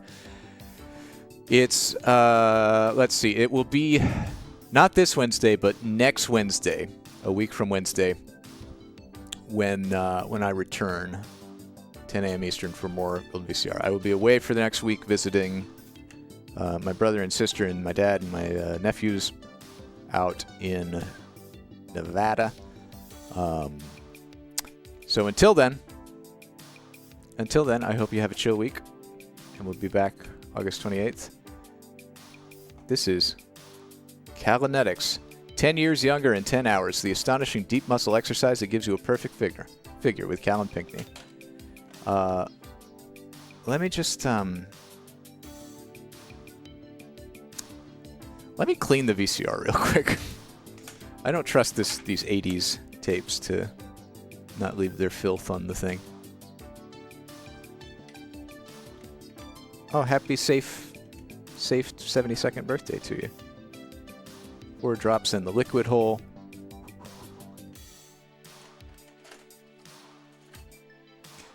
Sure, why not? While I'm cleaning the VCR. How about birthday? Decent. Yeah, Peter Gabriel was very dirty in my VCR. As people get older, they tend to become more concerned about safety. This has certainly been true with me.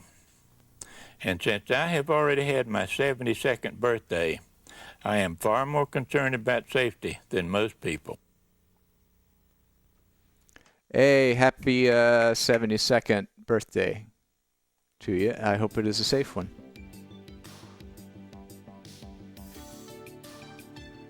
All right, we'll let that rewind real quick, and then we'll get, let's see, we have Super Callanetics from 1988, but this is from way back in 1986. Callanetics, 10 years younger in 10 hours, featuring Callan Pinckney. Now you can actually look 10 years younger in 10 hours. Callan Pinckney, author of the revolutionary best-selling exercise book Callanetics, a perennial New York Times bestseller, personally demonstrates her innovative deep muscle exercise technique that can literally shed years off your figure in hours without putting pressure on your back. Unlike other exercise programs that stress hard jerking motions, Callanetics is a series of small, gentle, precise motions consistently applied that activate the body's largest, most powerful muscles to quickly tighten hips, buttocks, and inner and outer thighs, flatten the tummy, lift the bust, and firm underarms and tone the entire body. It will also dramatically improve your posture. You will feel the difference after 1 hour, and most people actually see a difference after 2 hours. What? By following the simple 60-minute Callanetics workout twice a week, the body you always dreamed about is only hours away. Boy, people were sure insecure about their bodies in 1986. It's a good thing that's no longer an issue. Here we go. Callanetics.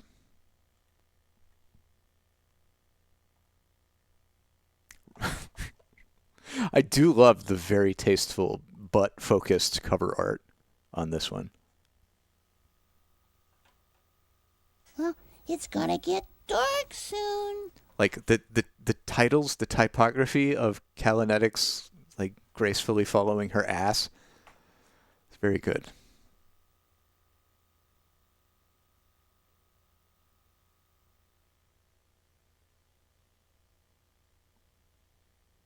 MCA home video. 1986. Let's get that one in the bag.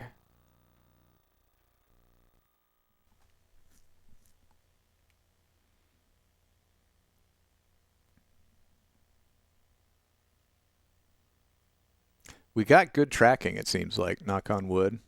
Decent tape quality, knock on wood. Callanetics is a unique and amazingly effective exercise program. If done properly, it can make a spectacular difference in your figure in 10 hours. These exercises are intended for people of all ages. However, before embarking on any exercise program, it is advisable to consult your bowling physician.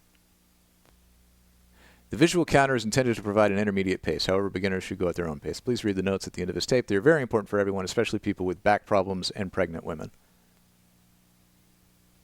Oh, pregnant women.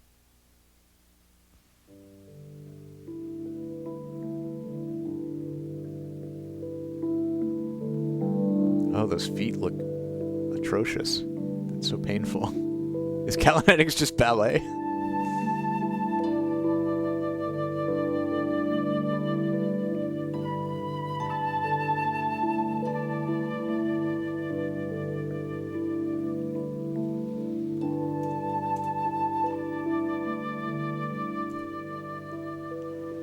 I'm Callan Pinckney. I'm not a model, nor a movie star, nor a doctor with a string of degrees. I am 47 years old, and I am a teacher. Callanetics is a series of gentle, delicate, precise motions. Oh, she's from Savannah, Georgia.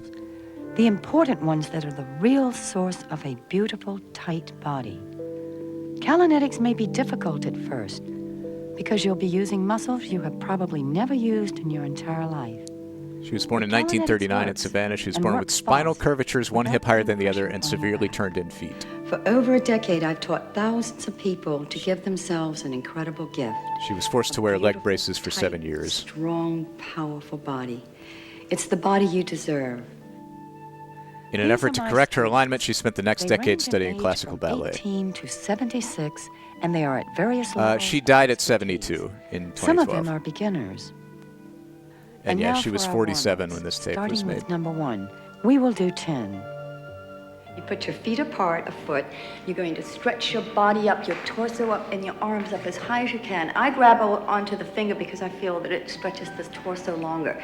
Then you'll bend your knees, go down, slowly come back up. Still again, stretching up even higher than you think you can. Do not arch your back. Do it at your own pace, no jerking. Relax your feet, knees, everything. She was born Barbara Biffinger Pfeiffer Pinckney. Make it 2 inches longer while reaching to the sky. Feet flat on the floor. According to her Wikipedia article, this applies to all the exercises. After consulting with a numerologist, Pinckney decided to change her first name to Callan to help provide her direction for her future.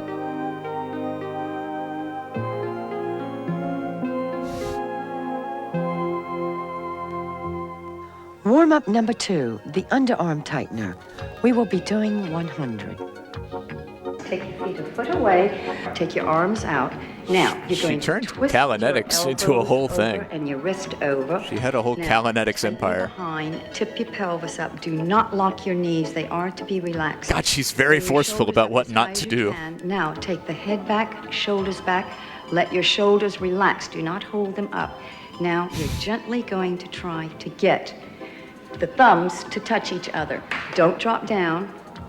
Do it gently. Keep those elbows up as high as you can, the elbows straight, head back, shoulder back, and behind tight. There's so many leotards here. Move the arms only 1/2 of an inch back and forth in a smooth motion.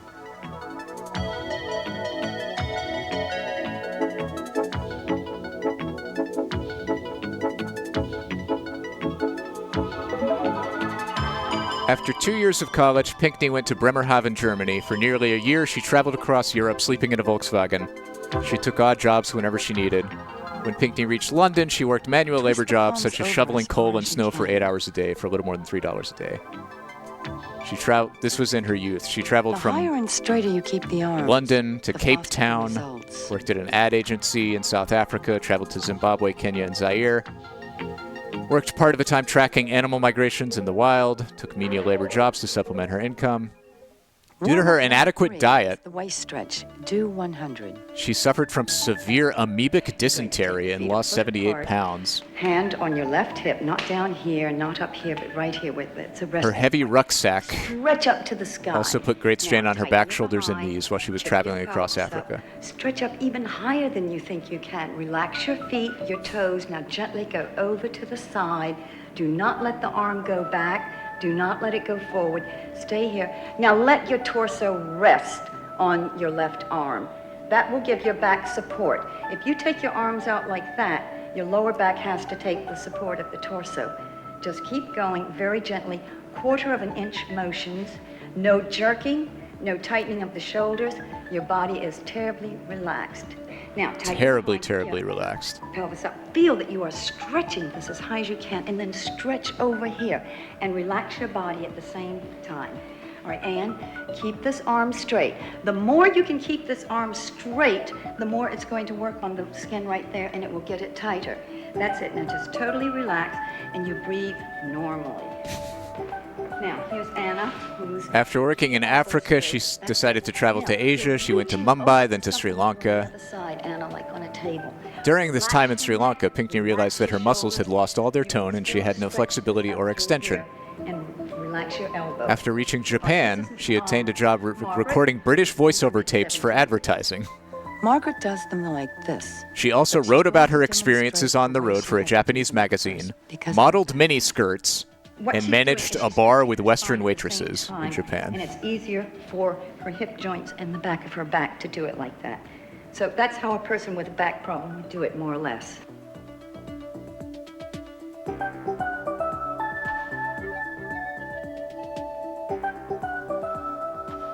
"11 years after leaving London, Pinckney returned there. Regarding her medical condition, one British doctor advised her to have surgery on her knees, another said her back would never recover. She was in constant pain, and in an attempt to alleviate her suffering, she turned first to ballet and then to yoga and toning classes. Pull your hand over to the front, stretch your torso out, and just go like this. That's it. Quite a stretch, right? Now the other In 1972, she returned home to Savannah, Georgia. Went to New York City to assume a teaching job at an exercise studio. Stretch up to the sky. Now you can always stretch up 2 inches more than you think. However, after disagreements with the owner regarding the exercise regimen, Pinckney quit the studio. Relax your toes and just gently go She then worked over. to find new exercise now, methods You can't go over any further. You just go over a 1/2 inch. and started teaching private students in her apartment. No jerking. This is no when she changed bouncing, her name to No Callan. throwing the hip out. Just gently like this and relax. This is like the this Wikipedia article is like the book written by the dictator in Turkmenistan that everyone is required to read or whatever. So I'm It's going like to the take her creation like myth this, of and Callan Pinckney. There, she just stretched up even more. That's it. Now she's got it, and she's relaxing her legs. So everything is perfectly stretched up. As her exercise classes grew in popularity, Pinckney needed to give them a name. One of her students would always refer to them as Callanetics, a name blend of Callan and athletics. Pinckney decided to use that name. Citation needed. Justin's doing it very well, except Justin has his hip out a little bit too much. It goes over to the right. That's it. Now, he just pulls like this. His back is straight, but he could get a little bit more straight. That's it. Keep this elbow straight on the side of you. She taught Callanetics for 7 years and in 1984 released a book titled Callanetics 10 Years Younger in 10 Hours. Then you just bend your It knees. sold close to 1 million copies in the U.S. and she was profiled in Time and People magazines and appeared on many chat shows. She released the first Callanetics video in 1986. That's what we're watching right now. Oh my God. Stay down and gently grasp the inside of your legs as low as you can. Keep your body relaxed without locking your knees, and gently Holy shit, this article. back and forth a 1/2 inch, as if you are trying to pull your head through your legs. Toward the end of 1987, Pinckney was invited to represent the United States in the World Elephant Polo Competition in Nepal. Then just hold it and feel that your body. She put together the Callanetics ladies team, which included, amongst others, Orca trainer Judy Peterson. The team finished in 6th place. Outside of your left leg. Pinckney said that riding the elephant was therapeutic for her back. Let go of your neck, let it relax, and just gently back and forth again. Trying to get your head to go between the outside of your left leg and the inside of your left arm. Right now, we'll go to the other side. Very gently. Take your arms out. That's it. Now just gently back and forth. Keep going. Yes. Relax your neck, relax your feet. Feel that you're also relaxing your spine. Then in the 90s, she set up a franchise for Callanetics Studios and started training teachers to do Callanetics classes. She set up a new Manhattan Callanetics studio in the attic of Carnegie Hall. 5 is for the neck. We will do 5. Relax your shoulders, relax your knees. You're going to take your chin down and slowly take it over to the side like you're trying to look at something in back of you. Now, take the neck up as high as you can like you're reaching to the sky. Slowly let it go down. Let your chin touch your chest. Going up to the other side. Look to the back. Her next book in 1992 was Super Callanetics. Shoulders, do not stick your behind out. Keep your knees sort of relaxed. Callanetics, Super Callanetics. Every time you Nintendo, do it, just try to Super stretch up Nintendo. a little bit more.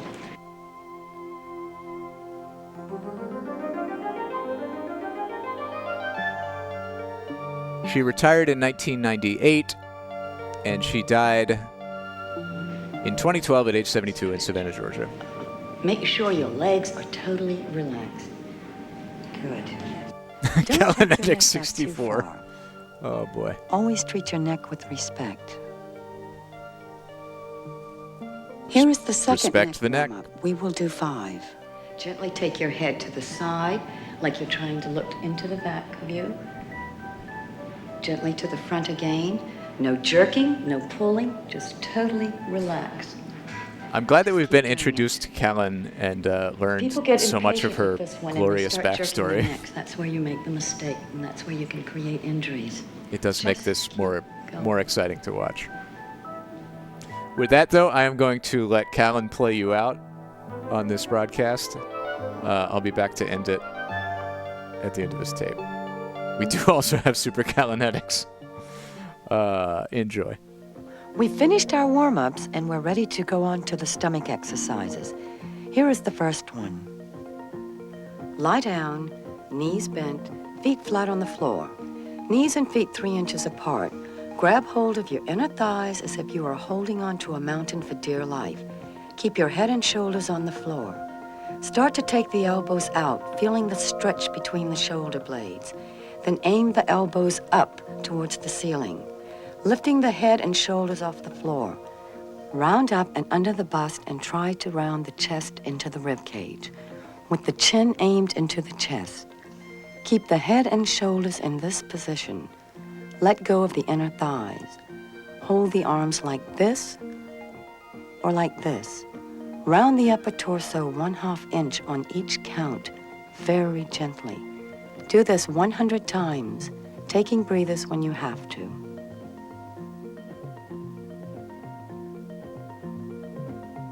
Here are some things to avoid. Don't tighten the behind.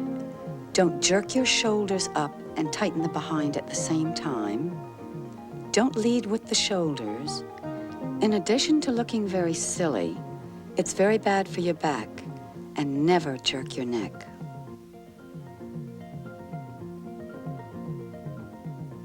Don't rock your body like this. You are using your back. Don't hold your stomach in. You don't have to hold your stomach in. These muscles are working very, very deeply. Keep going. Yes. Notice how gentle and smooth the motions are. Keep your hands straight. That's it. Don't worry if you get behind the counter. That's the speed you'll work up to.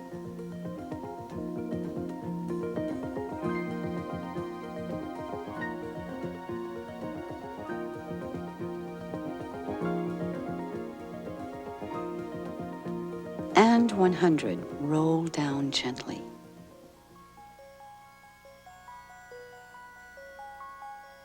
For the second stomach exercise, keep right knee bent, foot on the floor.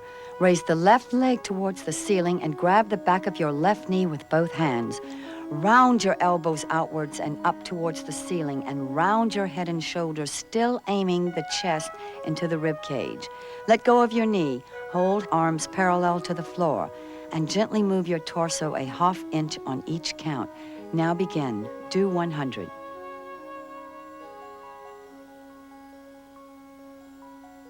The important thing is to round your chest into the rib cage. Round, round, round. When your back is strong enough, take your legs straight out, about a foot off the floor. If you feel pressure on your lower back, rest the foot on the floor or go back to the knee bent position with the foot flat on the floor. Take a breather when you need it, but be sure to begin again in the proper starting position. Relax and round. All of this is where you really relax. Good. And just keep pulling in, round in. That's it. Good. That's it. Round more. Round more. Round more.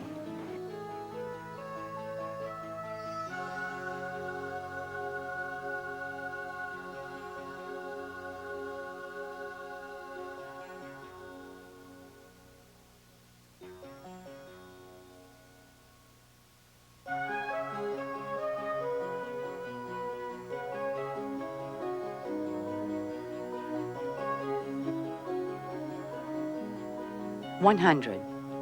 Roll down gently, vertebra by vertebra. Now the right leg. Start with left knee bent, foot on floor, raise the right leg, grab back of the knee, elbows stretched out, and again round head and shoulders. Now arms out and parallel to the floor, and gently just ½ inch for each count. When you are ready, you can take your left leg out straight, a foot off the floor. If it feels too difficult, take your leg down or bend the knee.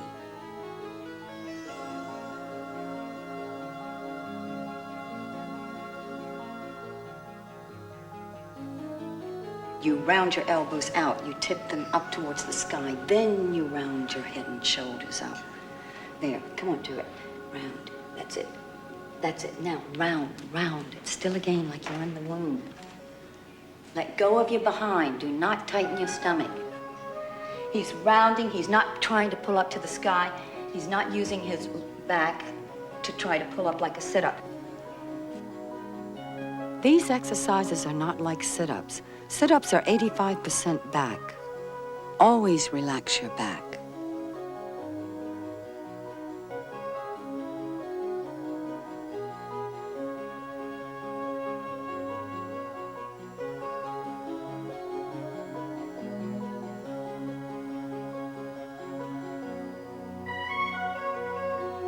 And 100. Now roll down gently. Now for the third stomach exercise. Lie on your back, bend your knees, and then straighten your legs upward. Grab the outer thighs and round the elbows out and up. Raise the head and shoulders and again try to round the chest into the rib cage. Then take the arms out and gently round, ½ inch on each count. Do 100 of these. Later, you will be able to take the legs down to here. But when you start, keep them straight up like this. If you have a lower back problem, bend the legs like this to take the pressure off the back. Remember, as you get stronger, take the legs down an inch at a time.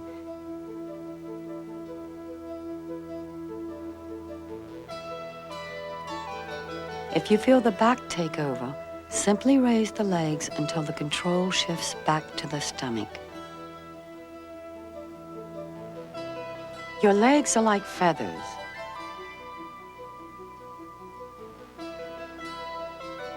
Always work at your own pace.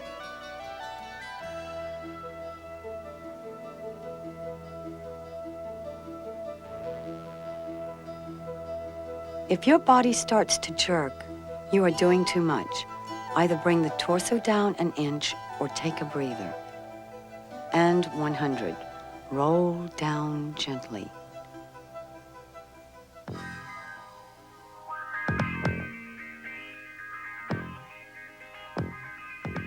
If you're getting tired, these will keep you going. Unretouched photos of my student Jean in only 19 hours. See how the stomach tightens and firms up. See the hip bones appear.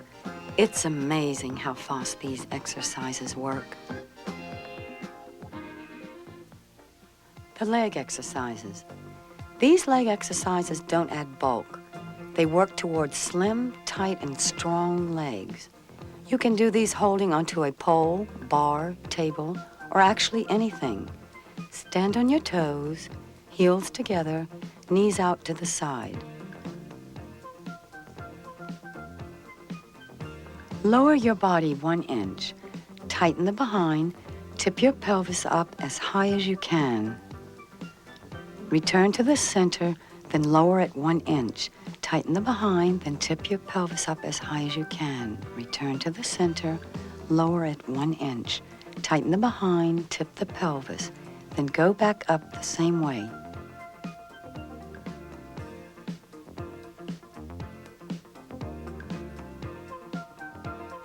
Do this 2 more times. Watch Anna's hands and you will see even more how much the pelvis tips up and the back is stretched.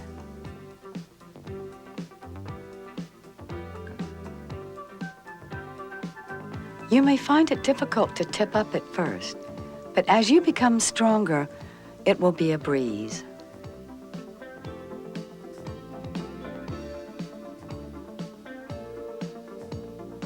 It is important to round the torso as you tip the pelvis up in order to stretch your spine even more.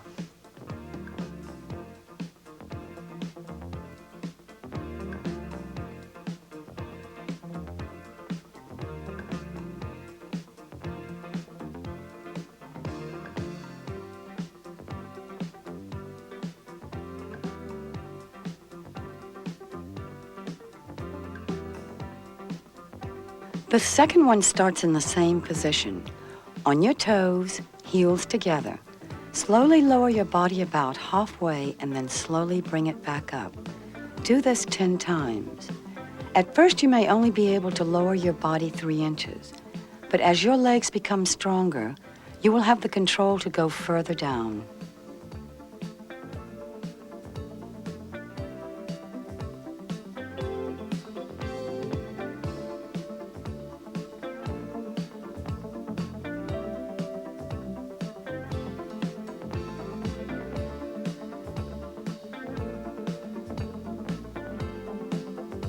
Don't drop your heels as you raise your body, and try to keep your back straight. If you stick your behind out, you will be putting pressure on your lower back. Now we're going to do the stretches and the leg exercises.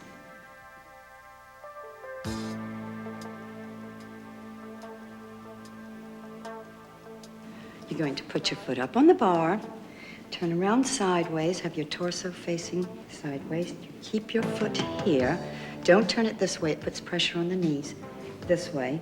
Now, you're going to stretch up as high as you can. You can always stretch up more than you think you can.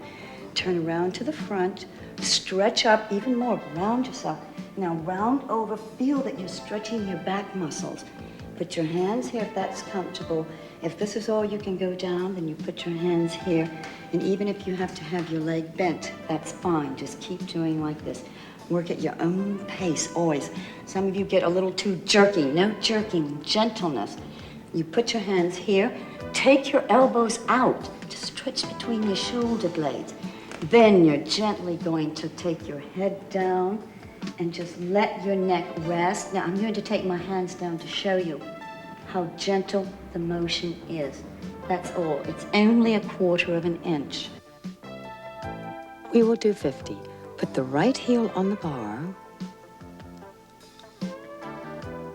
Turn sideways, stretch up towards the sky. Feel the stretch in your spine. Turn around to the front. Stretch up and over. Even though their left feet are turned out, their knees are completely relaxed. Just totally relax your legs, your arms. Feel that you're a rag doll. Just relax everything. The more you can stretch those elbows out, here, crisscross over. The more you can stretch out, the more it's going to loosen up between your shoulder blades. Stretch. The more that the shoulder blades and the back is released and stretched, the more you'll be able to get your stomach muscles to work even deeper, and you'll be able to go up higher. All right, let go of your neck, your shoulders. Just let it totally drop. Good. Good. Let go. Let go. Just there. We all do that. It's horrible. You have to learn. Let go. We will also do 50 with the arch on the bar. You're going to put the arch of the right foot on the bar. Hold on with both hands. Don't hold on for dear life. Just hold on so you don't fall over. Gently take the foot that you're standing on in. Just scoot it in a wee bit. Then feel that you have your position. Even if your leg is down there and you're holding on to something here, that's fine. This is quite a high bar, but they're quite stretched enough for it. Then just gently take this leg down. Say that's all the further you can go down. All you make is a 1/4 of an inch motion. That's how you don't tear. You don't stretch too much at one go. Learn to be in control of your body instead of the motions controlling you. That's how you prevent more injuries. And just let everything sink. That's it. Now, you will go to this 50 times. Once you get a little bit more stretched, you can bend the elbows and let your head go through. Then you can relax it even more, just like this.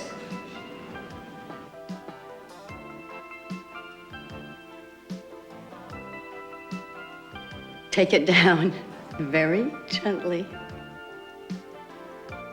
We will do 50 on the other side. Put the left heel on the bar, turn sideways, stretch up, feel your spine stretching. Turn around to the front and stretch up and over.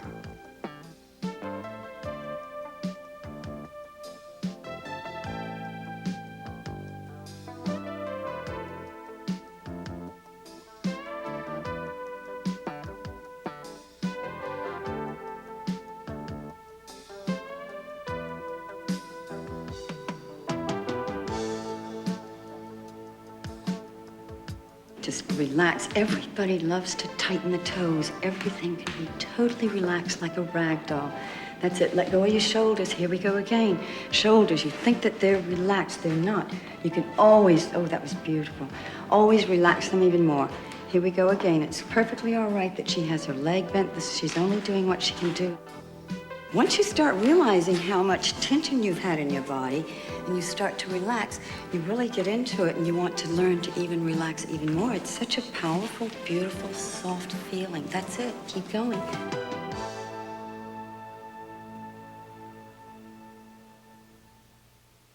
We will also do 50 with the arch on the bar. You put the arch of your foot on the bar. You're going to really hold on. Then you're going to take your foot and just scoot it forward a wee bit, like that.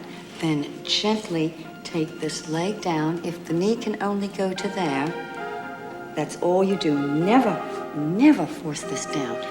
Just gently like this. If you can't, if it's really pulling you right through here, you just hold it.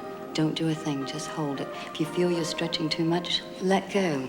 It'll stretch when it wants to, and just gently up and down like this. Relax your foot, the leg you're standing on. Don't lock your knees, never lock knees. Then you just gently go up and down. Let your head rest into the floor. Your neck is just dripping into the floor. Let go of everything and just gently up and down. Do not lock your leg you're standing on. Mine is not locked. That would be locked. It's totally relaxed, but you keep yours bent just for a while. And that's it. And relax your shoulders. Then you gently, gently take it down. You really don't have any choice. That's all you can take it down. Mitch is going to show you how you can substitute anything you want in your home, different types of furniture. Some people can't lift their leg up as high as we were actually on the bar. So this is a lower position, and she's just taking advantage of whatever she has. She's doing it very beautifully. She's rounding her shoulders over. She's letting her hands totally relax on her legs. She's taking her elbows out to the side to stretch between the shoulder blades. She's relaxing her foot, the one that's up on the piece of furniture, and she's totally relaxing her neck and letting the shoulders just totally relax at the same time that she's stretching them.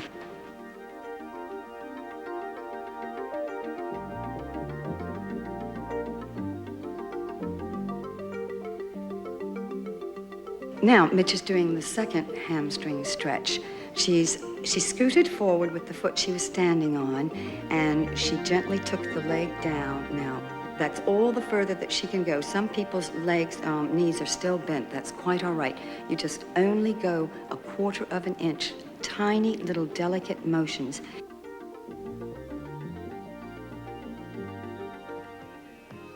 When I was a child, I saw a photograph in a magazine of the perfect legs.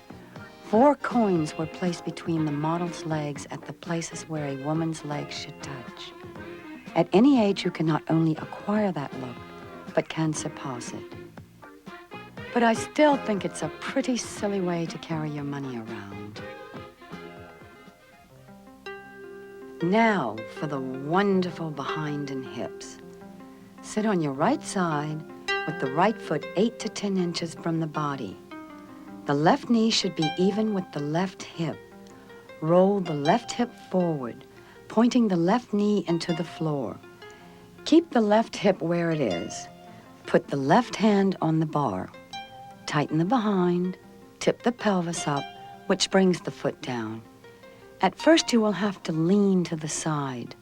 Lift the left knee not more than 3 inches from the floor, and gently take the leg back and forth only 1/2 of an inch.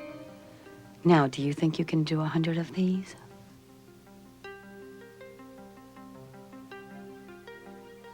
If you choose, you can put your hand on your hip to feel the muscle contract.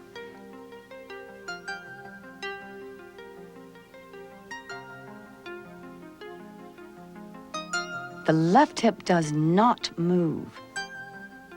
Notice the tiny, delicate motions. The main thing you must always do is stretch this, never let it be arched. Now, watch what she's going to do. She's going to tighten the behind and tip the pelvis up. Now, see, that just straightened out her spine. Now, she has a habit of leaning forward, the torso forward. If she will lean back like this, and then just let her body go over to the side. She can even move her hand and take it over to the side. Keep that pelvis tipped up just for right now, and you can bring your leg a little bit more forward. Now, she just gently, it's the tiny, delicate motion. Foot relaxed, leg relaxed. If you feel it right through here, you just lean over a little bit more. No swinging like this. No swinging the hip back. But at first, you're going to probably want to do it like this. This is fine. You can totally relax your leg. This is the most difficult part. Relax your shoulders. You've just got to relax them. Relax them even more. Slowly change to the other side. Left foot 8 to 10 inches from your body. Right knee even with right hip. Right hand here. Roll right hip forward. Pointing knee to the floor. Now hands on the bar. Tighten behind, tip the pelvis up. Lift knee 3 inches from the floor. Now gently back and forth 1/2 of an inch.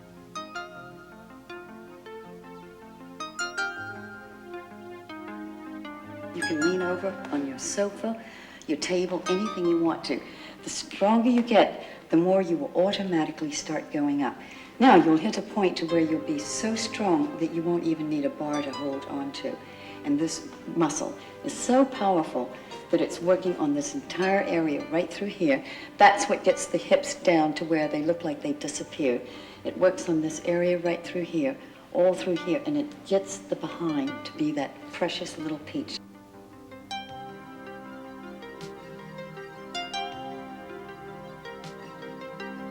Relax the shoulders. My mother couldn't do these at first, but now she does them with ease. Remember, Don't force yourself.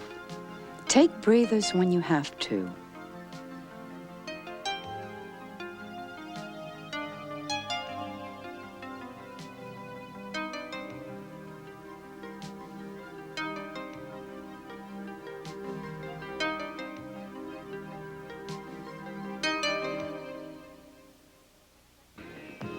This sequence of unretouched pictures shows Jean's improvement during her 19 hours of work. Hips become smaller and develop smoother lines. Behind becomes higher, tighter, and rounder. Locate an identifying mark, stretch marks, or a scar, and notice how it moves higher as the body becomes tighter. You don't need plastic surgery to make these improvements. Use these exercises to mold your body yourself. For the second behind and hip exercises, we will do 100 on each side. In the same starting position, take the left leg out straight to the side. Roll your left hip forward, tighten the behind, tip the pelvis up. Keep your hip rolled forward. Raise your leg not more than 3 inches. If the leg you're trying to lift feels nailed to the floor, just keep trying. All of a sudden, your leg will lift with ease.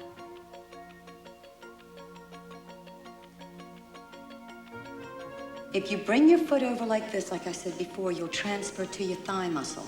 You want to try to keep your hip rolled in, even with your right hip, as much as you can. Then that is able of working all of this, and even working this up here. And that's what gives you that beautiful, magnificent pull-in in such a short time. He can't straighten the leg right now. That's fine. If he did, he would just be working the muscle too much, and the muscle's telling him that. So he just does it gently with the knee bent, toe pointed, but still very relaxed. And then relaxing the shoulders is the most important. Just totally let all of this just drip to the floor.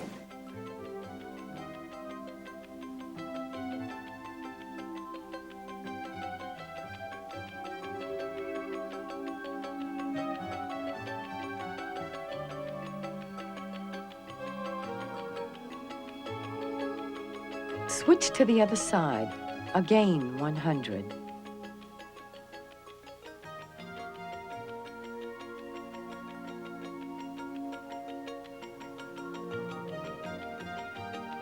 Put your leg out to the side. Roll your hip forward. Tighten the behind. Tip the pelvis up. Now gently lift the leg up and down again. 3 inches. Notice how easy it becomes.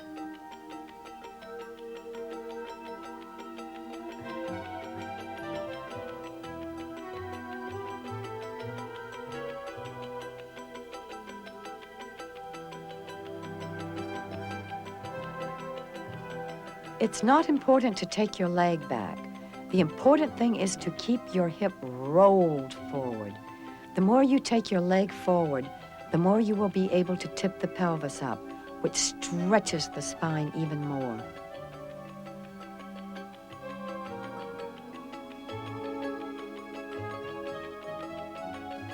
You have to keep getting in the same position until you are so comfortable doing what you're doing, and it's so easy. That's it. Just keep this down. Keep forward. Take your foot away from your knee. That's it. Just feel that you're relaxing all of this. Relax your neck. Relax everything. Your legs, your toes. That's it.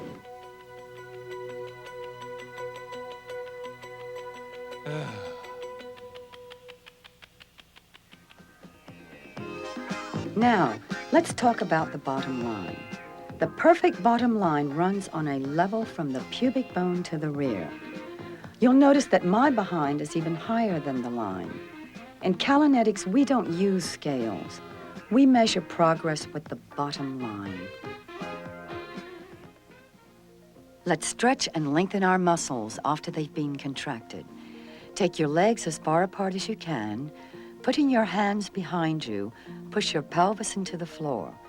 Put your hands on your legs, not on your knees, and slowly round the torso over. Round, round. Do 50 gently. Your body is like a rag doll.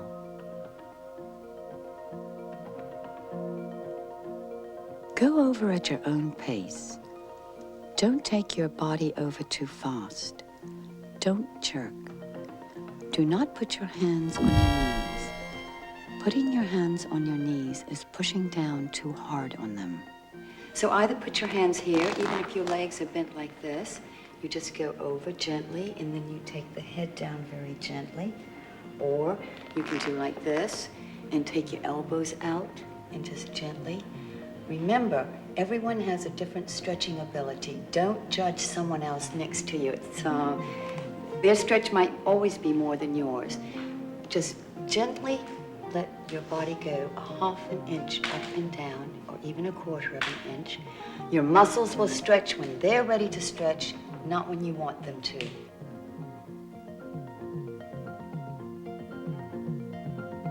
Come up very, very slowly. Now we'll do 50 on the left side. Put your left hand on your left leg, left elbow out, stretch your right side up as high as you can, stretch over. Right hand bent in front of your left hand, elbows out. Now let the body relax. Only 1/2 inch up and down. Relax your legs. Relax your neck.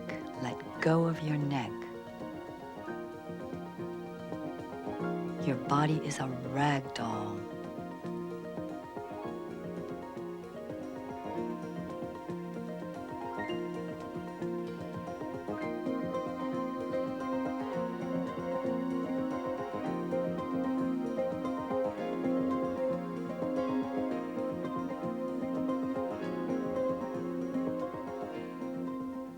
Again, slowly, slowly come up. Now, 50 on the right side. Right hand on right leg. Left arm up, stretch over even more. Both hands on the legs, elbows out. Relax your body and gently, 1/2 an inch, no more.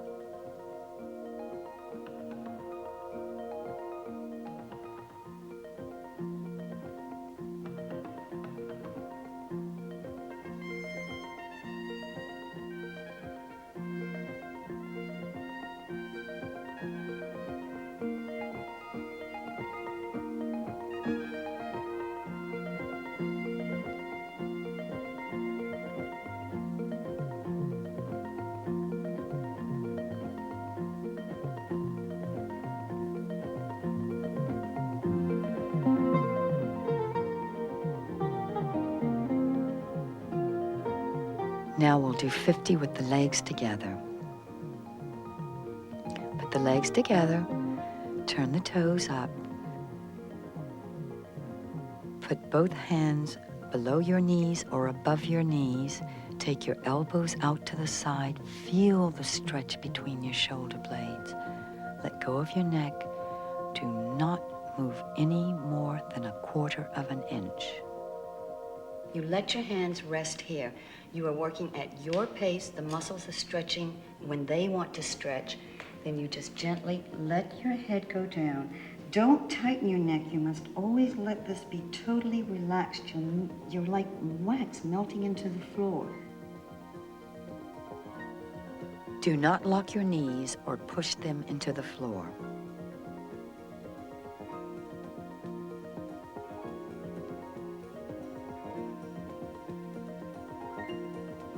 Come up vertebra by vertebra.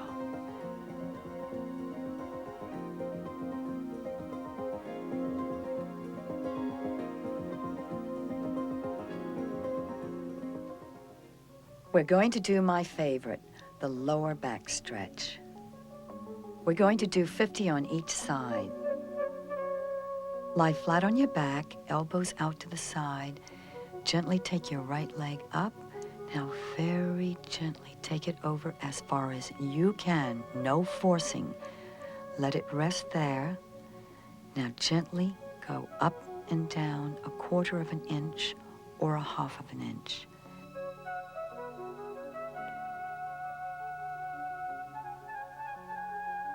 Relax your shoulders. Relax your hands.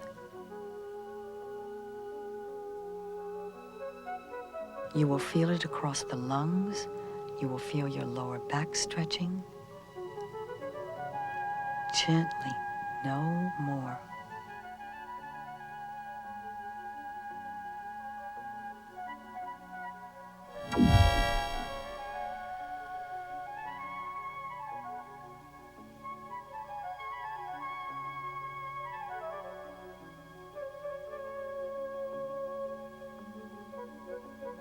When you start to come out of it, you have to do it in triple slow motion.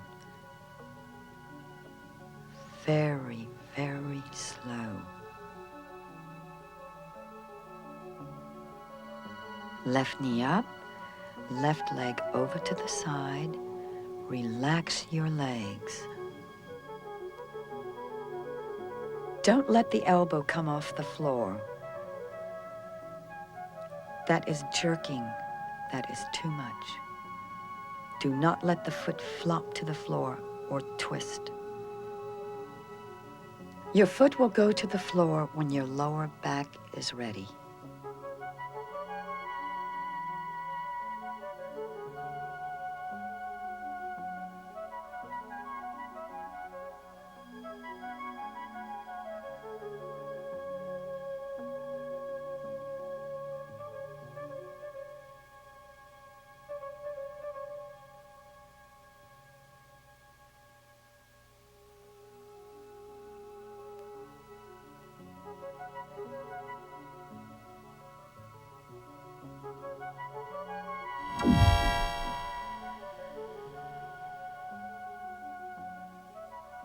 Again, come out in triple slow motion. Relax your legs. Feel how marvelous that stretch was.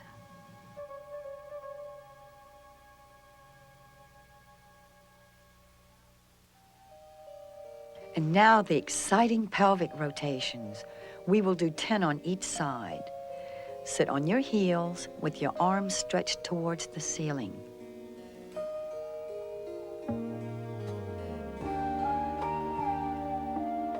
Stretch up 2 inches taller than you think you can.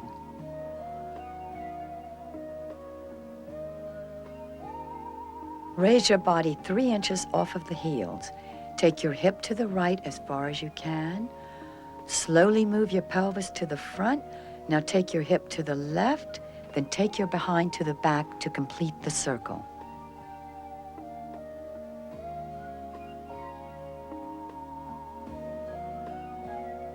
Keep the knees together and keep the upper body stretched upward.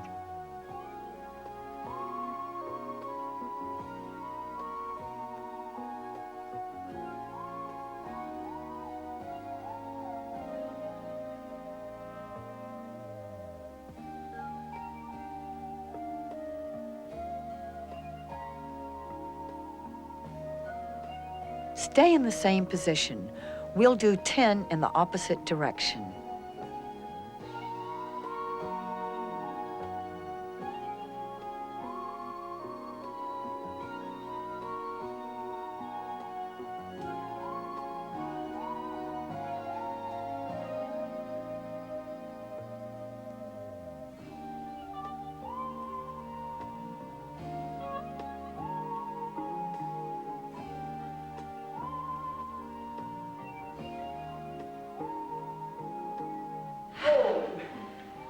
God, if you know the teacher does that, you're in deep trouble. Next is the pelvic scoop. Try to do 10. You started off by just kneeling. You'll put your hands straight up, still again, stretching your torso up 2 inches more than you think you can. Then you'll just bend over a little bit like you're getting ready to dive into a pool.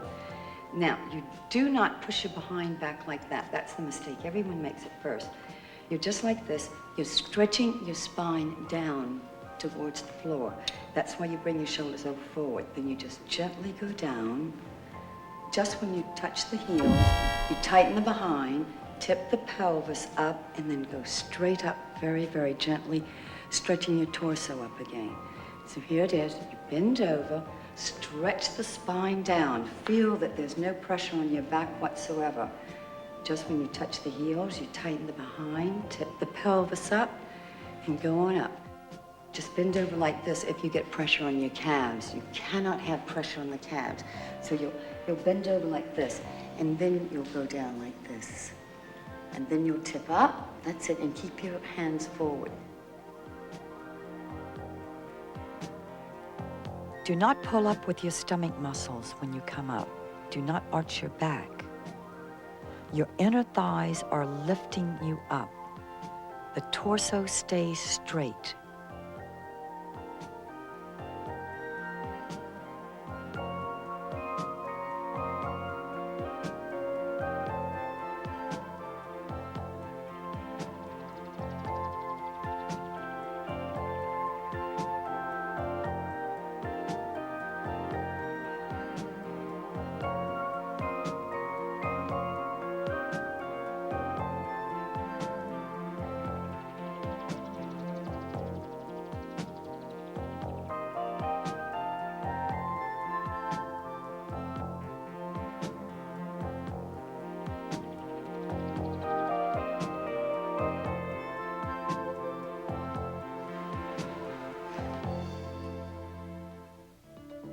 This is your thigh stretch.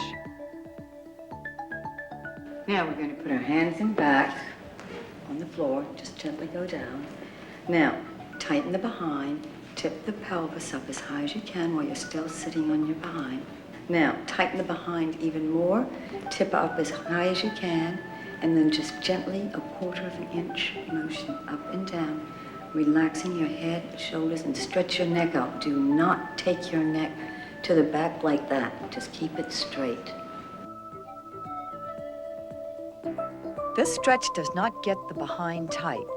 What it does do is prevent the thighs from becoming bulky. It lengthens the thigh muscles.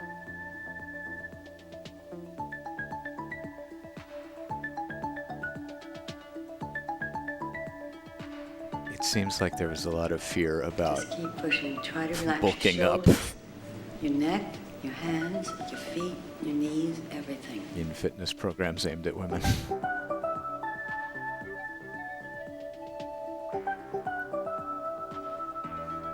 Gently go down. And just gently come up.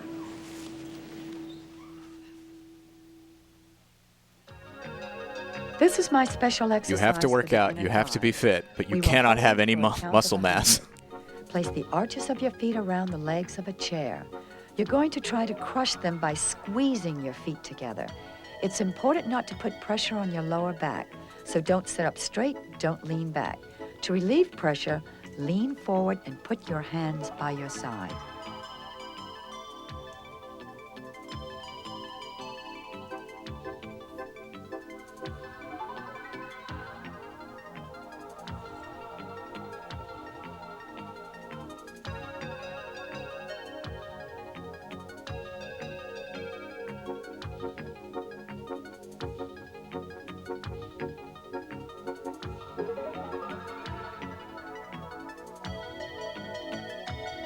This is going back too far, and even this is too far.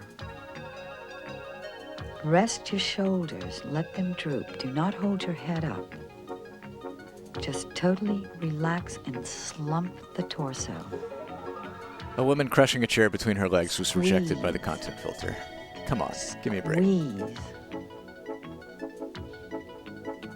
If you're thinking of letting go, picture that skin jiggling while you walk, and you'll squeeze even harder. Think of how disgusted you'll be by your own normal human body to motivate you.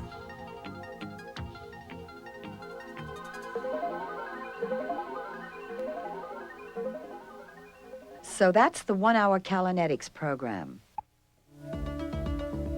A note about the neck. Because of everyday tension, your neck and or upper back may ache the first time you do stomach exercises, so please put your head on your neck with your elbows on the side if you still feel pain in the back of your neck.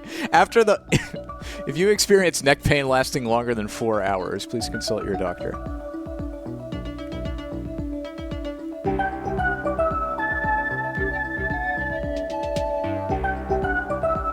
Callan is pretty bold about like making medical claims and giving medical advice.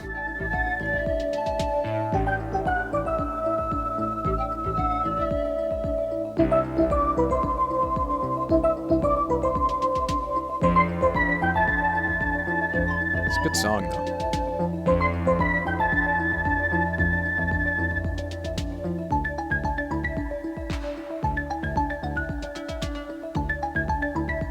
Yeah, what else have we learned?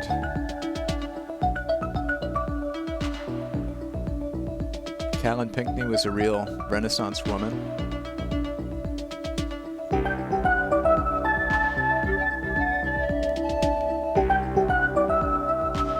This is a very comprehensive warning.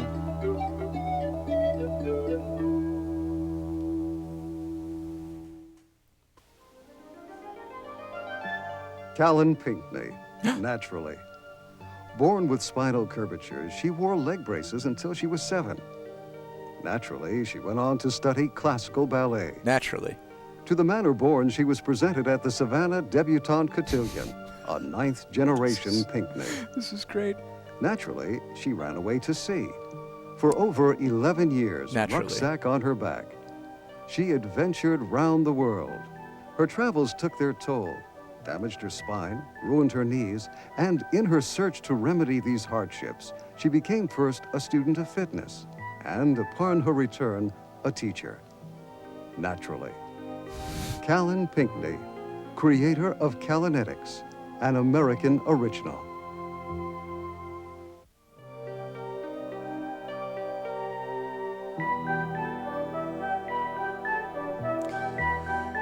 That was a trip. I mean, it was mostly just stretches, but I feel like we really learned a lot about Callan.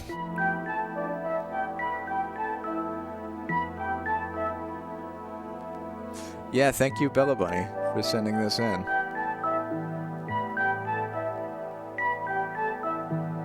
I am captivated. Naturally, I am captivated by this woman.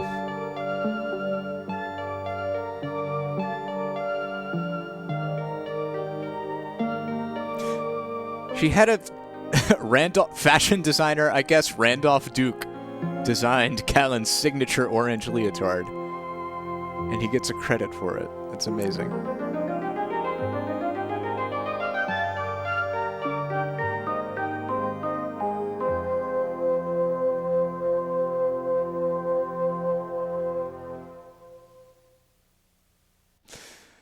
Boy, oh boy. Well, that was Callanetics. I hope you've enjoyed today's stream, everyone. I hope you've learned something. Pay no mind to the fact that I'm wearing a different shirt now. I have enjoyed sitting here with you too.